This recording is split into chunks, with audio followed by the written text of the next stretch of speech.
Hello friends, welcome back my YouTube channel biology science. आज हम आप लोगों को पॉलिनेशन अथवा परागण के बारे में बताएंगे। तो पूरी जानकारी के लिए मेरा पूरा वीडियो अंत तक ध्यान से देखिए और यदि अभी तक हमारे चैनल को सब्सक्राइब ना किया हो तो सब्सक्राइब जरूर कर लीजिए। चलिए शुरू करते हैं। सबसे पहले आपको परागण क्या है अथवा पॉलिनेशन की परिभाषा या डिफिनेशन को बता देते हैं।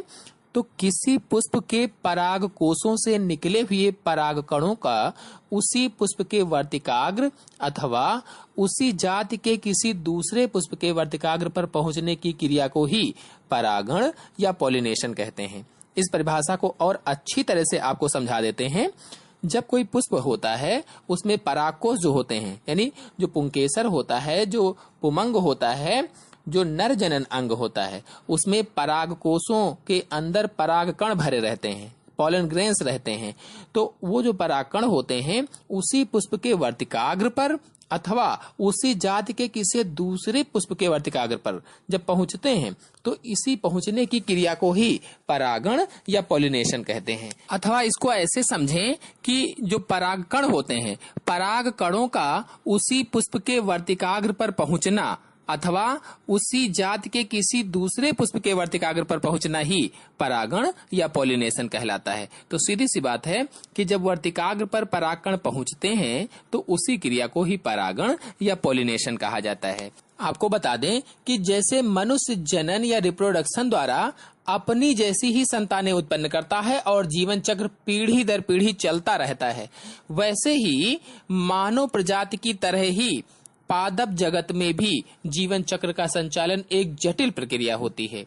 पौधों में जीवन चक्र को पूरा करने के लिए नर युग्मक मादा युग्मक के पास पहुंचता है, अर्थात मेल गैमेट्स फीमेल गैमेट्स के पास पहुंचता है तथा उसके साथ संयुग्मित हो जाता है या उसके साथ फ्यूज हो जाता है। यही क्रिया निषेचन अथवा फर्टिलाइजेशन कहलाती है। मतलब ये कि जब नर युग्मक या मेल गैमेट्स मादा युग्मक या फीमेल गैमेट्स के पास पहुंच करके फ्यूजन होता है, उसका या फ्यूज होता है या मिलता है या संयुग्मित होता है, तो इसी क्रिया को निषेचन या फर्टिलाइजेशन कहा जाता है। सामान्यतः इसी के फलस्वरूप बीज तथा फल का निर्माण होता है। अर्थात जब निषेचन हो जाता है उसके बाद बीज और फल का निर्माण होता है। तो इसमें जो नर युग्मक होता है उसे नर युग्मोद्भिद तथा मादा युग्मक को मादा युग्मोद्भिद कहा जाता है। अथवा इसको ऐसे कह लें कि नर युग्मक नर युग्मोद्भिद तथा मादा युग्मोद्भिद पर बनते हैं।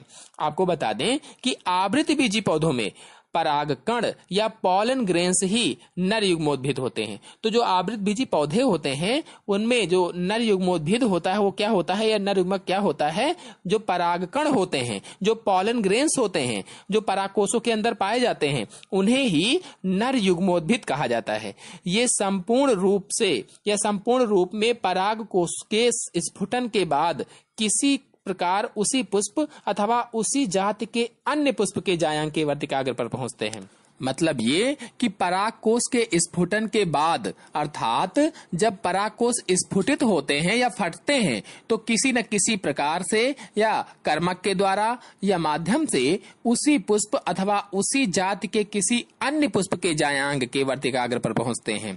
चाहे उसी पुष्प के वर्तिकाग्र पर पहुंचे या उसी जाति के किसी अन्य पुष्प के जायांग पर पहुंचते हैं या जायांग के वर्तिकाग्र पर पहुंचते हैं, तो उसी क्रिया को परागण या पॉलिनेशन कहा जाता है। आपको बता दें कि यह क्रिया आवश्यक क्रिया है। पराग कणों को अंकुरित होने के लिए अनेक सुविधाएं कहां पर मिलती हैं? वर्तिकाग्र पर मिलती हैं। अर्थात वर्तिकाग्र चिपचिपा सा होता है, लसलसा सा होता है, नमी सी वहां पर होती है, रोए होते हैं। तो ये सारी अंकुरित होने के लिए आवश्यक सुविधाएं होती हैं। परागण अत्यधिक महत्वपूर्ण क्रिया होती है क्योंकि बिना परागण के निषेचन अर्थात फर्टिलाइजेशन नहीं होगा और बिना निषेचन के बीज व फल नहीं बनेंगे। अर्थात संसार में जितने ये फल और बीज का निर्माण होता है, जितने भी फल आप खाते हैं, इन सभी बीज और फलों का निर्माण निषेचन या फर्टिलाइजेशन से होता है। और ये होता कब है? परागकण के द्वारा। अर्थात परागकण की क्रिया में जब परागण होता है उसी परागण के द्वारा निषेचन और फल तथा बीज का निर्माण होता है। तो आपको पता चल गया होगा कि संसार भर में जितने भी पुष्प होते हैं उनमें कैसे परागण होता है और परागण होने के बाद कैसे बीज और फल का निर्माण होता है। तो चलिए अब आप लोगों को परागण के प्रकार अथवा टाइप्स ऑफ पॉलिनेशन के बारे में बता देते हैं। परागण सामान्यतः दो प्रकार का होता है, अर्थात मुख्य रूप से परागण दो प्रकार का होता है, स्वपरागण या सेल्फ पॉलिनेशन तथा परपरागण या क्रॉस पॉलिनेशन। तो इन दोनों के बारे में एक एक करके थोड़ा थोड़ा सा आपको समझा देते हैं, बाकी डिटेल में अगले वीडियो में आपको बताएंगे। तो पहला है स्वपरागण या सेल्फ पॉलिनेशन। इस क्रिया में एक पुष्प के परागकण उसी पुष्प के जायांग पर उपस्थित वर्तिकाग्र पर पहुंचकर परागण करते हैं। अर्थात मतलब ये हुआ इसका कि जब एक पुष्प के परागकण उसी पुष्प के जायांग के वर्तिकाग्र पर पहुंचते हैं तो उसे स्वपरागण कहा जाता है। अतः यह क्रिया केवल उभयलिंगी या बाइसेक्सुअल पुष्पों में ही हो सकती है। जो स्वपरागण होता है ये केवल बाइसेक्सुअल फ्लावर्स में ही होता है या उभयलिंगी पुष्पों में ही होती है। तो स्वपरागण आप समझ गए। इस क्रिया में होता क्या है कि जब एक पुष्प के परागकण उसी पुष्प के वर्तिकाग्र पर पहुंचते हैं तो उसे ही स्वपरागण कहा जाता है। अब आते हैं दूसरे पर परपरागण या क्रॉस पॉलिनेशन पर। तो कभी कभी एक पौधे पर स्थित पुष्प के परागकण दूसरे पौधे पर स्थित पुष्प के वर्तिकाग्र पर पहुंच जाते हैं। मतलब ये कि जब एक पौधे के परागकण किसी दूसरे पौधे के वर्तिकाग्र पर पहुंच जाते हैं तो उसे परपरागण कहा जाता है। समझ में आ रहा होगा आपको कि जब एक पौधे के परागकण किसी दूसरे पौधे के वर्तिकाग्र पर पहुंच करके अंकुरण की सुविधाएं प्राप्त करते हैं तो उसे ही परपरागण कहा जाता है। अर्थात जब एक पुष्प के परागकण किसी दूसरे पुष्प के वर्तिकाग्र पर पहुंचते हैं तो उसे परपरागण कहते हैं। परपरागण की क्रिया के लिए एक लिंगी या उभयलिंगी पुष्प हो सकते हैं। यानी इस क्रिया के लिए चाहे एक लिंगी पुष्प हो या उभयलिंगी, दोनों तरीके के पुष्प कोई भी हो सकते हैं, किंतु आवश्यक यह है कि वह अलग अलग पौधे पर लगे हों। यानी परपरागण में शर्त क्या है कि पुष्प अलग अलग पौधे पर होंगे तो उसे परपरागण कहेंगे। एक ही पर होंगे तो परपरागण नहीं कहेंगे। एक ही पौधे पर उपस्थित दो पुष्पों के बीच परागण जो हुआ था उसे स्वपरागण कहा गया था या गिटैनोगैमी मैंने बताया था अभी थोड़ी देर पहले आपको। और परपरागण में क्या बताया है कि जब एक पुष्प के परागकण किसी दूसरे पौधे के वर्तिकाग्र पर पहुंचते हैं तो उसे परपरागण कहा जाता है। तो स्वपरागण और परपरागण के बारे में आपको नेक्स्ट वीडियो में डिटेल से समझाएंगे। तो आज के वीडियो में परागण का महत्व अथवा इंपॉर्टेंस ऑफ द पॉलिनेशन के बारे में बता देते हैं। तो पौधे अपने वंश की वृद्धि बीजों से करते हैं, अर्थात सीड से करते हैं। बीजों के निर्माण के लिए निषेचन अति आवश्यक क्रिया है। अर्थात पौधों की वंश की वृद्धि बीजों से होती है और बीज फिर बनेंगे कहाँ अगर बीजों से होती है। तो बीजों के निर्माण के लिए निषेचन होगा या फर्टिलाइजेशन आवश्यक होगा। जब फर्टिलाइजेशन होगा तभी बीज बनेंगे, क्योंकि जब तक दो अर्थात नर व मादा युग्मक आपस में मिलते नहीं हैं तब तक अगली पीढ़ी या जैविक ओज प्राप्त नहीं होता है। अर्थात जब नर और मादा मिलेंगे तभी तो बीज का निर्माण होगा। परागण में या पॉलिनेशन में पराग कणों को अर्थात पॉलन ग्रेन्स को किसी कर्मक या एजेंट के द्वारा वर्तिकाग्र तक लाया जाता है। ये कर्मक कौन कौन से हो सकते हैं? जल हो सकता है, वायु हो सकता है, पक्षी हो सकता है या कोई अन्य जंतु भी हो सकता है, वर्तिकाग्र तक लाता है। तो कुल मिलाकर के कहा जाए तो परागण का महत्व क्या है या इम्पोर्टेंस ऑफ पॉलिनेशन क्या है? तो इम्पोर्टेंस यही है कि इनसे बीज और फल का निर्माण होता है। अगर परागण नहीं होगा तो संसार में किसी भी फल या किसी भी बीज का निर्माण नहीं हो पाएगा। सबसे मेन इम्पोर्टेंस ऑफ पॉलिनेशन यही है। तो आज मैंने आप लोगों को परागण क्या होता है या पॉलिनेशन क्या होता है इसके बारे में बताया, जिसके अंतर्गत परागण की परिभाषा या डिफिनीशन को मैंने समझाया कि परागण क्या है या पॉलिनेशन क्या है। इसके बाद मैंने आपको बताया परागण कितने प्रकार का होता है। तो दो प्रकार का था, स्वपरागण और परपरागण, उनकी परिभाषा बताया। और इसके बाद परागण का महत्व या इम्पोर्टेंस ऑफ पॉलिनेशन के बारे में बताया। तो यदि आप सभी लोगों को स्वपरागण और परपरागण का डिटेल जानना है, अर्थात स्वपरागण कैसे होता है उसके सभी भागों के बारे में कैसे क्या है तथा परपरागण कैसे होता है उसके सभी भागों के बारे में कैसे होता है, पूरी जानकारी पूरा डिटेल अगले वीडियो में बताएंगे, नेक्स्ट वीडियो में बताएंगे। तो नेक्स्ट वीडियो की जानकारी के लिए मेरे चैनल को सब्सक्राइब कर लीजिए और साथ में बेल आइकन को भी प्रेस कर लीजिए, ताकि नेक्स्ट वीडियो की नोटिफिकेशन भी, उसकी जानकारी भी आपको सबसे पहले प्राप्त हो जाए। और यदि वीडियो पसंद आया हो तो वीडियो को लाइक करना बिल्कुल न भूलिएगा तथा अपने दोस्तों में शेयर जरूर करिएगा। धन्यवाद।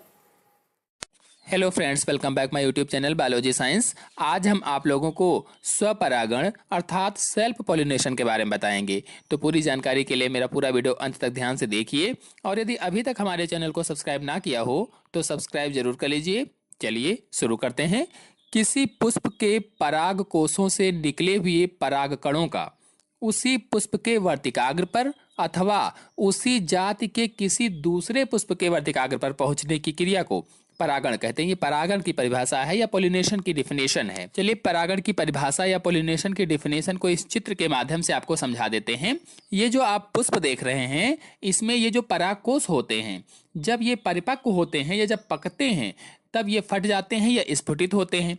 फटने पर या स्फुटित होने पर इसके अंदर जो परागकण भरे रहते हैं वो किसी न किसी माध्यम से पुष्प के वर्तिकाग्र पर पहुंच जाते हैं। तो इसे ही परागण या पॉलिनेशन कहते हैं। आपको बता दें कि इसके पहले मेरे अपने चैनल में परागण क्या है, ये कितने प्रकार का होता है, परागण का महत्व क्या होता है, इन सब के बारे में डिटेल में बताया है। तो आप उनका डिटेल जानने के लिए मेरे चैनल को सब्सक्राइब कर लीजिए और वहां से आप वीडियो को देख सकते हैं। आज के वीडियो में हम स्वपरागण के बारे में बताएंगे, अर्थात परागण के प्रकार दो होते हैं, स्वपरागण और परपरागण। तो आज की वीडियो में स्वपरागण के बारे में बताएंगे और परपरागण के बारे में अगले वीडियो में हम आपको बताएंगे। तो स्वपरागण क्या होता है इसके बारे में आज हम आप लोगों को बता देते हैं। चलिए इसकी सबसे पहले स्वपरागण की परिभाषा जान लेते हैं। जब एक पुष्प के परागकण उसी पुष्प के वर्तिकाग्र पर पहुंचते हैं तो उसे स्वपरागण या सेल्फ पॉलिनेशन कहा जाता है। अर्थात जब एक पुष्प का परागकण जो होता है वो उसी पुष्प के वर्तिकाग्र पर पहुंचता है तो वो स्वपरागण होता है। यह क्रिया केवल उभयलिंगी पुष्पों में ही होती है, यानी स्वपरागण की क्रिया केवल उभयलिंगी पुष्पों में होती है या बाइसेक्सुअल पुष्पों में ही होती है। तो जब एक पुष्प के परागकण उसी पुष्प के वर्तिकाग्र को स्थानांतरित होते हैं तो उसे ही स्वपरागण कहा जाता है। चलिए अब आपको चित्र के माध्यम से बता दें कि स्वपरागण कैसे होता है। तो ये जो पुष्प देख रहे हैं आप, इसमें जो पुमंग का परागकोश होता है, जब ये परिपक्व हो जाता है, अर्थात परागकोश जब परिपक्व होता है तो फट जाता है या स्फुटित होता है और इसमें से परागकण निकलकर इसी पुष्प के वर्तिकाग्र या स्टिग्मा पर पहुंचते हैं तो उसे ही स्वपरागण कहा जाता है। अर्थात एक पुष्प के परागकण उसी पुष्प के वर्तिकाग्र पर जब पहुंचते हैं तो उसे ही स्वपरागण कहा जाता है। स्वपरागण उभयलिंगी पुष्पों अथवा एक ही पौधे में उपस्थित एक लिंगी पुष्पों में होता है। तो इसी आधार पर स्वपरागण को दो भागों में बांटा गया, एक ऑटोगैमी और दूसरा गिटेनोगैमी। ऑटोगैमी क्या होता है, इसको हिंदी में स्वक युग्मन कहा जाता है। इस प्रकार के स्वपरागण में एक पुष्प के पराग कोशों में बने परागकण उसी पुष्प के वर्तिकाग्र पर पहुंचते हैं तो उसे ऑटोगैमी कहा जाता है। अतः ऑटोगैमी के लिए क्या होता है, केवल एक ही पुष्प की आवश्यकता होती है।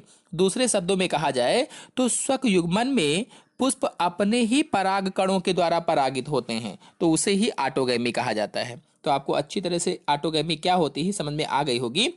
फिर से बता देते हैं एक बार कि जो ऑटोगैमी होती है इसमें स्वपरागण में एक ही पुष्प के पराग कोशों में बने परागकण उसी पुष्प के वर्तिकाग्र पर पहुंचते हैं तो उसे ऑटोगैमी कहा जाता है। अब दूसरा है गिटेनोगैमी, इसे हिंदी में सजात पुष्पी कहा जाता है। तो इसमें क्या होता है, जब एक पुष्प के परागकण उसी पौधे में उपस्थित किसी दूसरे पुष्प को परागित करते हैं। ऑटोगैमी में क्या था कि उसी पुष्प के परागकण उसी पुष्प के वर्तिकाग्र पर पहुंचते थे तो उसे ऑटोगैमी कहा जाता था। और गिटेनोगैमी में क्या है कि जब एक पुष्प के परागकण उसी पौधे में उपस्थित किसी दूसरे पुष्प को परागित करते हैं तो उसे गिटेनोगैमी कहते हैं या सजात पुष्पी परागण कहा जाता है। इस प्रकार सजात पुष्पी परागण एक ही पौधे में उपस्थित दो अलग अलग पुष्पों के बीच होता है। अर्थात जो गिटेनोगैमी होती है वो एक ही पौधे में उपस्थित दो अलग अलग पुष्पों के बीच में होती है। तो इस प्रकार से स्वपरागण को दो भागों में बांटा गया, ऑटोगैमी और गिटेनोगैमी। चित्र के माध्यम से आपको मैंने समझा दिया है कि ऑटोगैमी क्या है और गिटेनोगैमी क्या है। अब स्वपरागण के लिए कुछ अनुकूलन होते हैं। किस तरह से स्वपरागण के लिए पुष्प अनुकूलित हो जाते हैं, अनुकूलन पाए जाते हैं, ये आपको थोड़ा सा बता देते हैं। तो पुष्प में स्वपरागण संपन्न कराने के लिए कुछ सुविधाएं उपलब्ध कराई जाती हैं और उसके अनुसार अनुकूलन प्राप्त किए जाते हैं। तो जिसमें से पहला है क्लिस्टोगैमी। क्लिस्टोगैमी में क्या होता है, कुछ पौधों में पुष्प हमेशा बंद ही रहते हैं, अर्थात कभी नहीं खिलते हैं अथवा उस समय तक बंद रहते हैं जब तक कि उसमें परागण अथवा निषेचन क्रिया संपन्न नहीं हो जाती है। ऐसे पुष्पों को ही क्लिस्टोगैमस फ्लावर कहा जाता है या कहते हैं। पुष्प के बंद रहने की स्थिति में केवल इसमें स्वपरागण ही संभव हो पाता है। अर्थात जब पुष्प बंद रहता है तो इसमें स्वपरागण ही संभव होता है, पर परागण हो ही नहीं पाएगा क्योंकि पुष्प बंद है। बंद पुष्प में ही परागकण पराग कोश से निकलकर वर्तिकाग्र पर पहुंच जाते हैं और पुष्प बंद ही रहता है। होता क्या है कि परागकण पराग कोशों से निकल करके वर्तिकाग्र तक पहुंच जाते हैं। ऐसे पुष्प कैसे होते हैं, सुगंध रहित, मकरंद रहित, अनाकर्षक व छोटे, क्योंकि उनको सुगंध की कोई जरूरत नहीं है, मकरंद की कोई जरूरत नहीं है, अनाकर्षक होंगे, आकर्षक नहीं होंगे और छोटे होंगे, यानी उन्हें किसी भी कर्मक की आवश्यकता नहीं है क्योंकि इनमें स्वपरागण ही हो जाता है। उदाहरण के रूप में आपको बता दें, कनकौआ में इसमें क्लिस्टोगैमी यानी क्लिस्टोगैमी के अनुसार स्वपरागण होता है। अब अगला अनुकूलन है होमोगैमी। होमोगैमी में क्या होता है, अर्थात इसे हिंदी में समकाल पक्वता कहते हैं। समकाल पक्वता अर्थात समान समय में परिपक्व होना। मतलब ये कि जब एक ही समय पर परागकोश तथा वर्तिकाग्र या अंडप पक कर तैयार हो जाते हैं तो उसे होमोगैमी कहा जाता है। और इस प्रकार उभयलिंगी पुष्प में स्वपरागण के अवसर बढ़ जाते हैं। यद्यपि यह आवश्यक नहीं होता है कि इस प्रकार के प्रत्येक पुष्प में स्वपरागण ही हो, फिर भी कुछ कारण होते हैं, कुछ कारणों को वजह से उसमें स्वपरागण होता है। आपको बता दें कौन कौन से कारण होते हैं। वायु, कीटों अथवा अन्य किसी साधन से उसी पुष्प के परागकण उसी पुष्प के वर्तिकाग्र तक पहुंच जाते हैं और स्वपरागण संपन्न हो जाता है। अगर दूसरे कारण को देखा जाए तो कुछ पुष्पों में पुंकेसर तथा कुछ में वर्तिका इस प्रकार पकने पर ऐंठ जाते हैं कि वर्तिकाग्र परागकोश से स्पर्श करने लगते हैं और परागकण प्राप्त कर लेता है। इस प्रकार से परागण हो जाता है। तो होमोगैमी के कुछ उदाहरण आपको बता दें, जैसे गुलाबास है, पीली कटेली है, ग्रेविया है आदि में होमोगैमी रूप से स्वपरागण होता है। फिर अगला अनुकूलन है भिन्न काल पक्वता। भिन्न काल पक्वता में क्या होता है कि कुछ पुष्पों में नर व मादा अंगों को अलग अलग समय पर परिपक्व होने पर कई बार इस प्रकार की व्यवस्था होती है। अर्थात कुछ ऐसे पुष्प होते हैं जिसमें नर अंग अलग समय में परिपक्व हो जाता है और मादा अंग अलग समय में परिपक्व होता है। तो ऐसी स्थिति में उभयलिंगी पुष्प में स्वपरागण संभव तथा सफल होता है। इसके लिए कुछ उदाहरण आपको बता दें, जैसे सदाबहार, गंधराज, सूर्यमुखी आदि उदाहरण भिन्न काल पक्वता के होते हैं। चलिए अब आपको स्वपरागण के लाभ और हानियों के बारे में संक्षिप्त रूप से जल्दी से बता देते हैं। तो सबसे पहले स्वपरागण के क्या क्या लाभ होते हैं, अर्थात एडवांटेज ऑफ सेल्फ पॉलिनेशन क्या क्या होते हैं, इसके बारे में बता देते हैं। तो पहला है स्वपरागण पराग कणों के स्थानांतरण के लिए किसी बाह्य कारक पर निर्भर नहीं होना पड़ता है, अतः इसमें परागण के लिए असफल होने की संभावना कम होती है।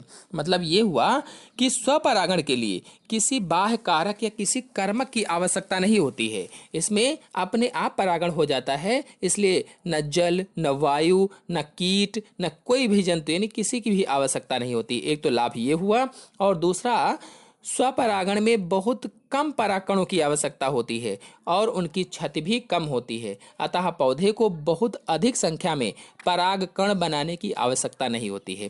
क्योंकि स्वपरागण में होता क्या है कि एक पुष्प से उसी पुष्प में परागण हो जाता है या उसी जाति के किसी अन्य पुष्प में परागण हो जाता है, तो इसमें परागकणों की अधिक आवश्यकता नहीं होती है, अधिक व्यर्थ नहीं होते हैं परागण।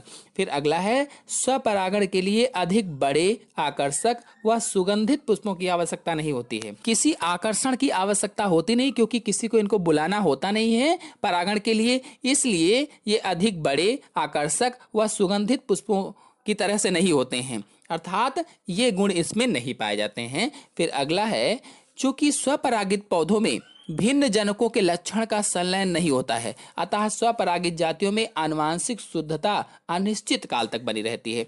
तो इसमें होता क्या है कि जेनेटिक प्योरिटी बनी रहती है, जो आनुवांशिक शुद्धता होती है वो बनी रहती है, अशुद्ध नहीं होते हैं पौधे। तो ये कुछ हुए एडवांटेज ऑफ सेल्फ पॉलिनेशन अर्थात स्वपरागण के लाभ। अब हानियों में आपको बता देते हैं, डिसएडवांटेज ऑफ सेल्फ पॉलिनेशन के बारे में आपको बता देते हैं, जिसमें से पहला है, कई पीढ़ियों तक निरंतर स्वपरागण की ओज को हानि होती है, जिसके कारण संततियां कमजोर हो जाती हैं। कहने का मतलब ये हुआ कि हानि ये होती है इसमें कि स्वपरागण से ओज की हानि हो जाती है, लॉस ऑफ विगॉर हो जाता है, संततियां इनकी कमजोर होने लगती हैं, जो संतानें होती हैं वो कमजोर हो जाती हैं बार बार स्वपरागित होने से। और फिर दूसरा है, स्वपरागित पौधों में नए लाभदायक लक्षण समावेशित नहीं किए जा सकते, अर्थात नए नए पौधे उत्पन्न नहीं किए जा सकते, उसमें नए लक्षण नहीं लाए जा सकते हैं, जो उसके मात्र पौधे में थे वही रह जाएंगे। तो आशा है आप लोगों को स्वपरागण या सेल्फ पॉलिनेशन अच्छी तरह से समझ में आ गया होगा। अगले वीडियो में या नेक्स्ट वीडियो में हम आप लोगों को क्रॉस पॉलिनेशन या पर परागण के बारे में डिटेल में बताएंगे। तो अगले वीडियो की जानकारी के लिए मेरे चैनल को सब्सक्राइब कर लीजिए और साथ में बेल आइकन को भी प्रेस कर लीजिए, ताकि अगले वीडियो की नोटिफिकेशन भी, उसकी जानकारी भी आपको सबसे पहले प्राप्त हो जाए। धन्यवाद। Hello friends, welcome back my YouTube channel biology science. आज हम आप लोगों को पर परागण अथवा क्रॉस पॉलिनेशन के बारे में बताएंगे। तो पूरी जानकारी के लिए मेरा पूरा वीडियो अंत तक ध्यान से देखिए, और यदि अभी तक हमारे चैनल को सब्सक्राइब ना किया हो तो सब्सक्राइब जरूर कर लीजिए। चलिए शुरू करते हैं। सबसे पहले आपको पर परागण या क्रॉस पॉलिनेशन की डेफिनेशन बता देते हैं। तो जब एक पौधे पर उपस्थित पुष्प के परागकण दूसरे पौधे पर उपस्थित पुष्प के वर्तिकाग्र पर पहुंचकर अंकुरण की सुविधाएं प्राप्त करते हैं, तो उसे पर परागण कहा जाता है। अथवा इसको ऐसे समझें कि जब एक पुष्प के परागकण दूसरे पौधे पर उपस्थित पुष्प के वर्तिकाग्र पर पहुंचते हैं, तो उसे पर परागण कहते हैं। मतलब ये कि पर परागण दो पौधों पर उपस्थित पुष्पों के मध्य होता है। एक पौधे पर अगर होगा पुष्प और उसमें परागण हो गया तो स्वपरागण हो जाएगा। तो पर परागण कब होगा? दो पौधों पर उपस्थित पुष्पों के मध्य होता है, अर्थात दो अलग अलग पौधों पर उपस्थित पुष्पों के बीच जब परागण होता है तो उसे क्रॉस पॉलिनेशन या पर परागण कहा जाता है। ये दो पुष्पी पौधे जो आप देख रहे हैं, चलिए इसके माध्यम से आपको पर परागण कैसे होता है समझा देते हैं। इसमें मैंने दो पौधे इसलिए लिए हैं क्योंकि पर परागण के लिए शर्त है दो पौधे होने चाहिए, यानी दो अलग अलग पौधों पर पुष्प लगे होने चाहिए। अब देखिए, इस पौधे पर उपस्थित इस पुष्प के परागकोश से परागकण निकलकर जब किसी न किसी माध्यम, किसी न किसी कर्मक के द्वारा दूसरे पौधे अर्थात इस पौधे के पुष्प के वर्तिकाग्र पर जाएंगे, तो उसे ही पर परागण या क्रॉस पॉलिनेशन कहा जाता है।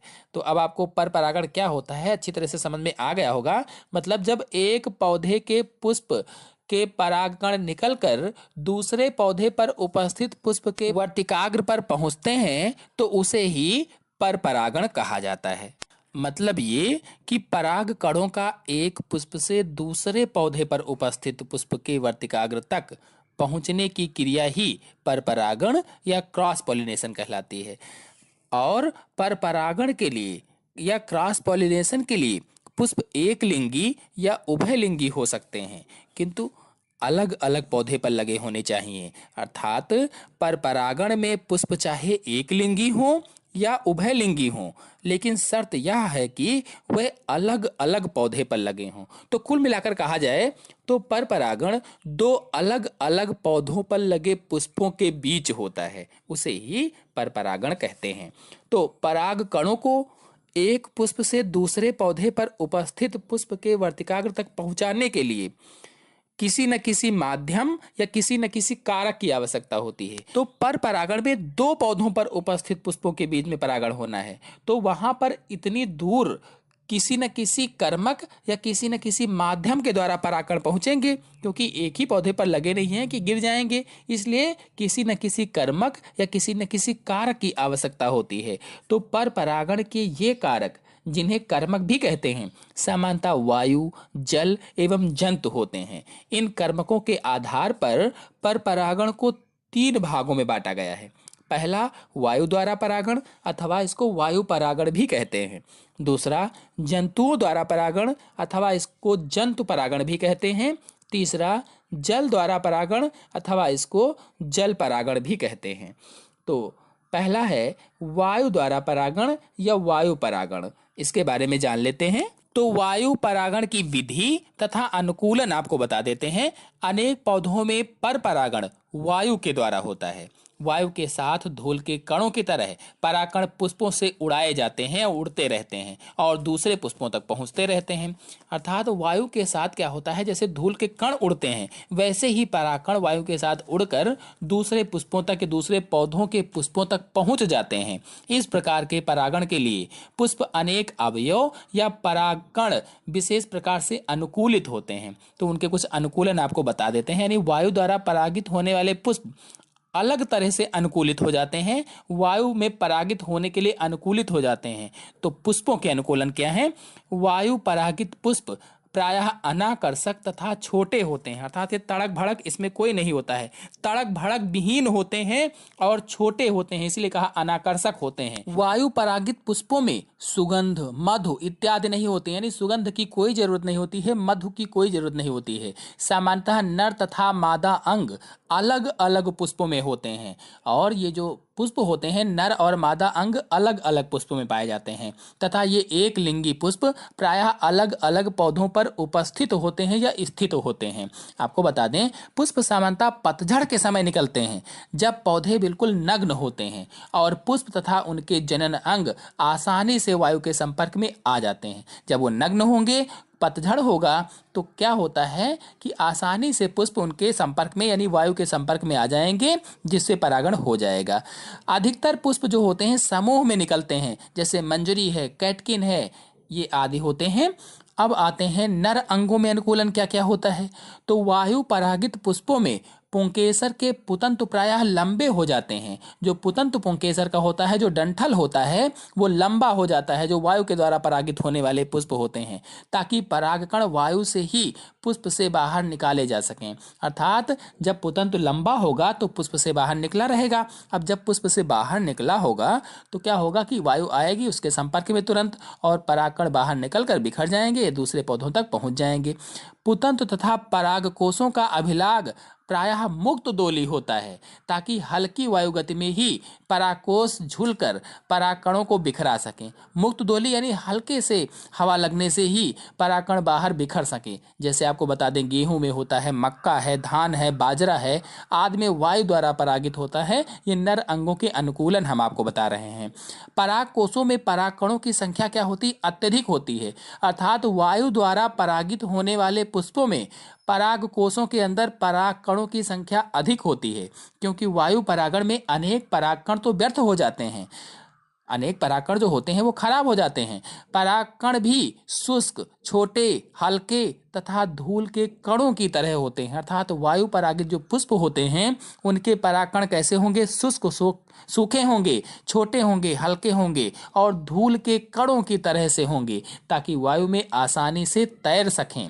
आपको बता दें, कभी कभी जैसे चीड़ आदि में तो परागकण पंख युक्त होते हैं। ये हल्के होने के कारण वायु में आसानी से दूर दूर तक उड़ सकते हैं, जिससे कि परागण आसानी से हो जाए। अब अगला है मादा अंगों के अनुकूलन। तो मादा अंगों में क्या क्या अनुकूलन होते हैं? वायु परागित पुष्पों में मादा अंग, जिसे जायांग कहते हैं, आप जायांग के नाम से जाना जाता है, अनेक प्रकार से अनुकूलित हो जाते हैं। उदाहरण के लिए आपको बता दें, वर्तिका प्रायः क्या होती है? इसमें लंबी हो जाती है, ये पुष्प के बाहर निकलती रहे, अर्थात वर्तिका क्या होगी? लंबी हो जाएगी। और वर्तिका के ऊपरी हिस्से पर शीर्ष भाग में क्या होते हैं? वर्तिकाग्र होता है। जब वर्तिका लंबी होगी तो वर्तिकाग्र भी ऊपर आ जाएगा, जिससे जब परागकण उड़कर आएंगे हवा के माध्यम से, वायु के माध्यम से, तो सबसे पहले उसी परागकण चिपक जाएंगे और परागण हो जाएगा। जैसे क्या होता है, मक्का के भुट्टे में पाया जाता है।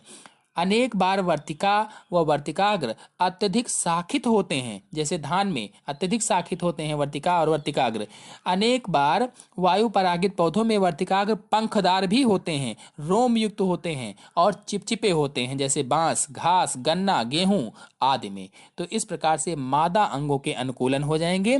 तो ये वायु परागण की विधि और उनके अनुकूलन मैंने आपको बताए हैं। अब आपको वायु परागण के कुछ उदाहरण बता देते हैं जिनमें वायु द्वारा परागण होता है।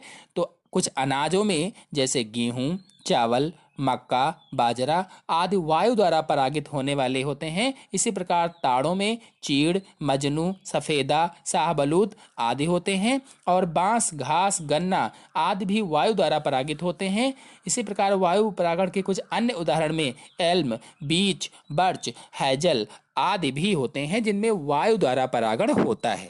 तो इस प्रकार से आज के वीडियो में मैंने आप लोगों को पर परागण कैसे होता है और पर परागण की परिभाषा तथा पर परागण के अंतर्गत आने वाले वायु परागण के बारे में डिटेल में बताया।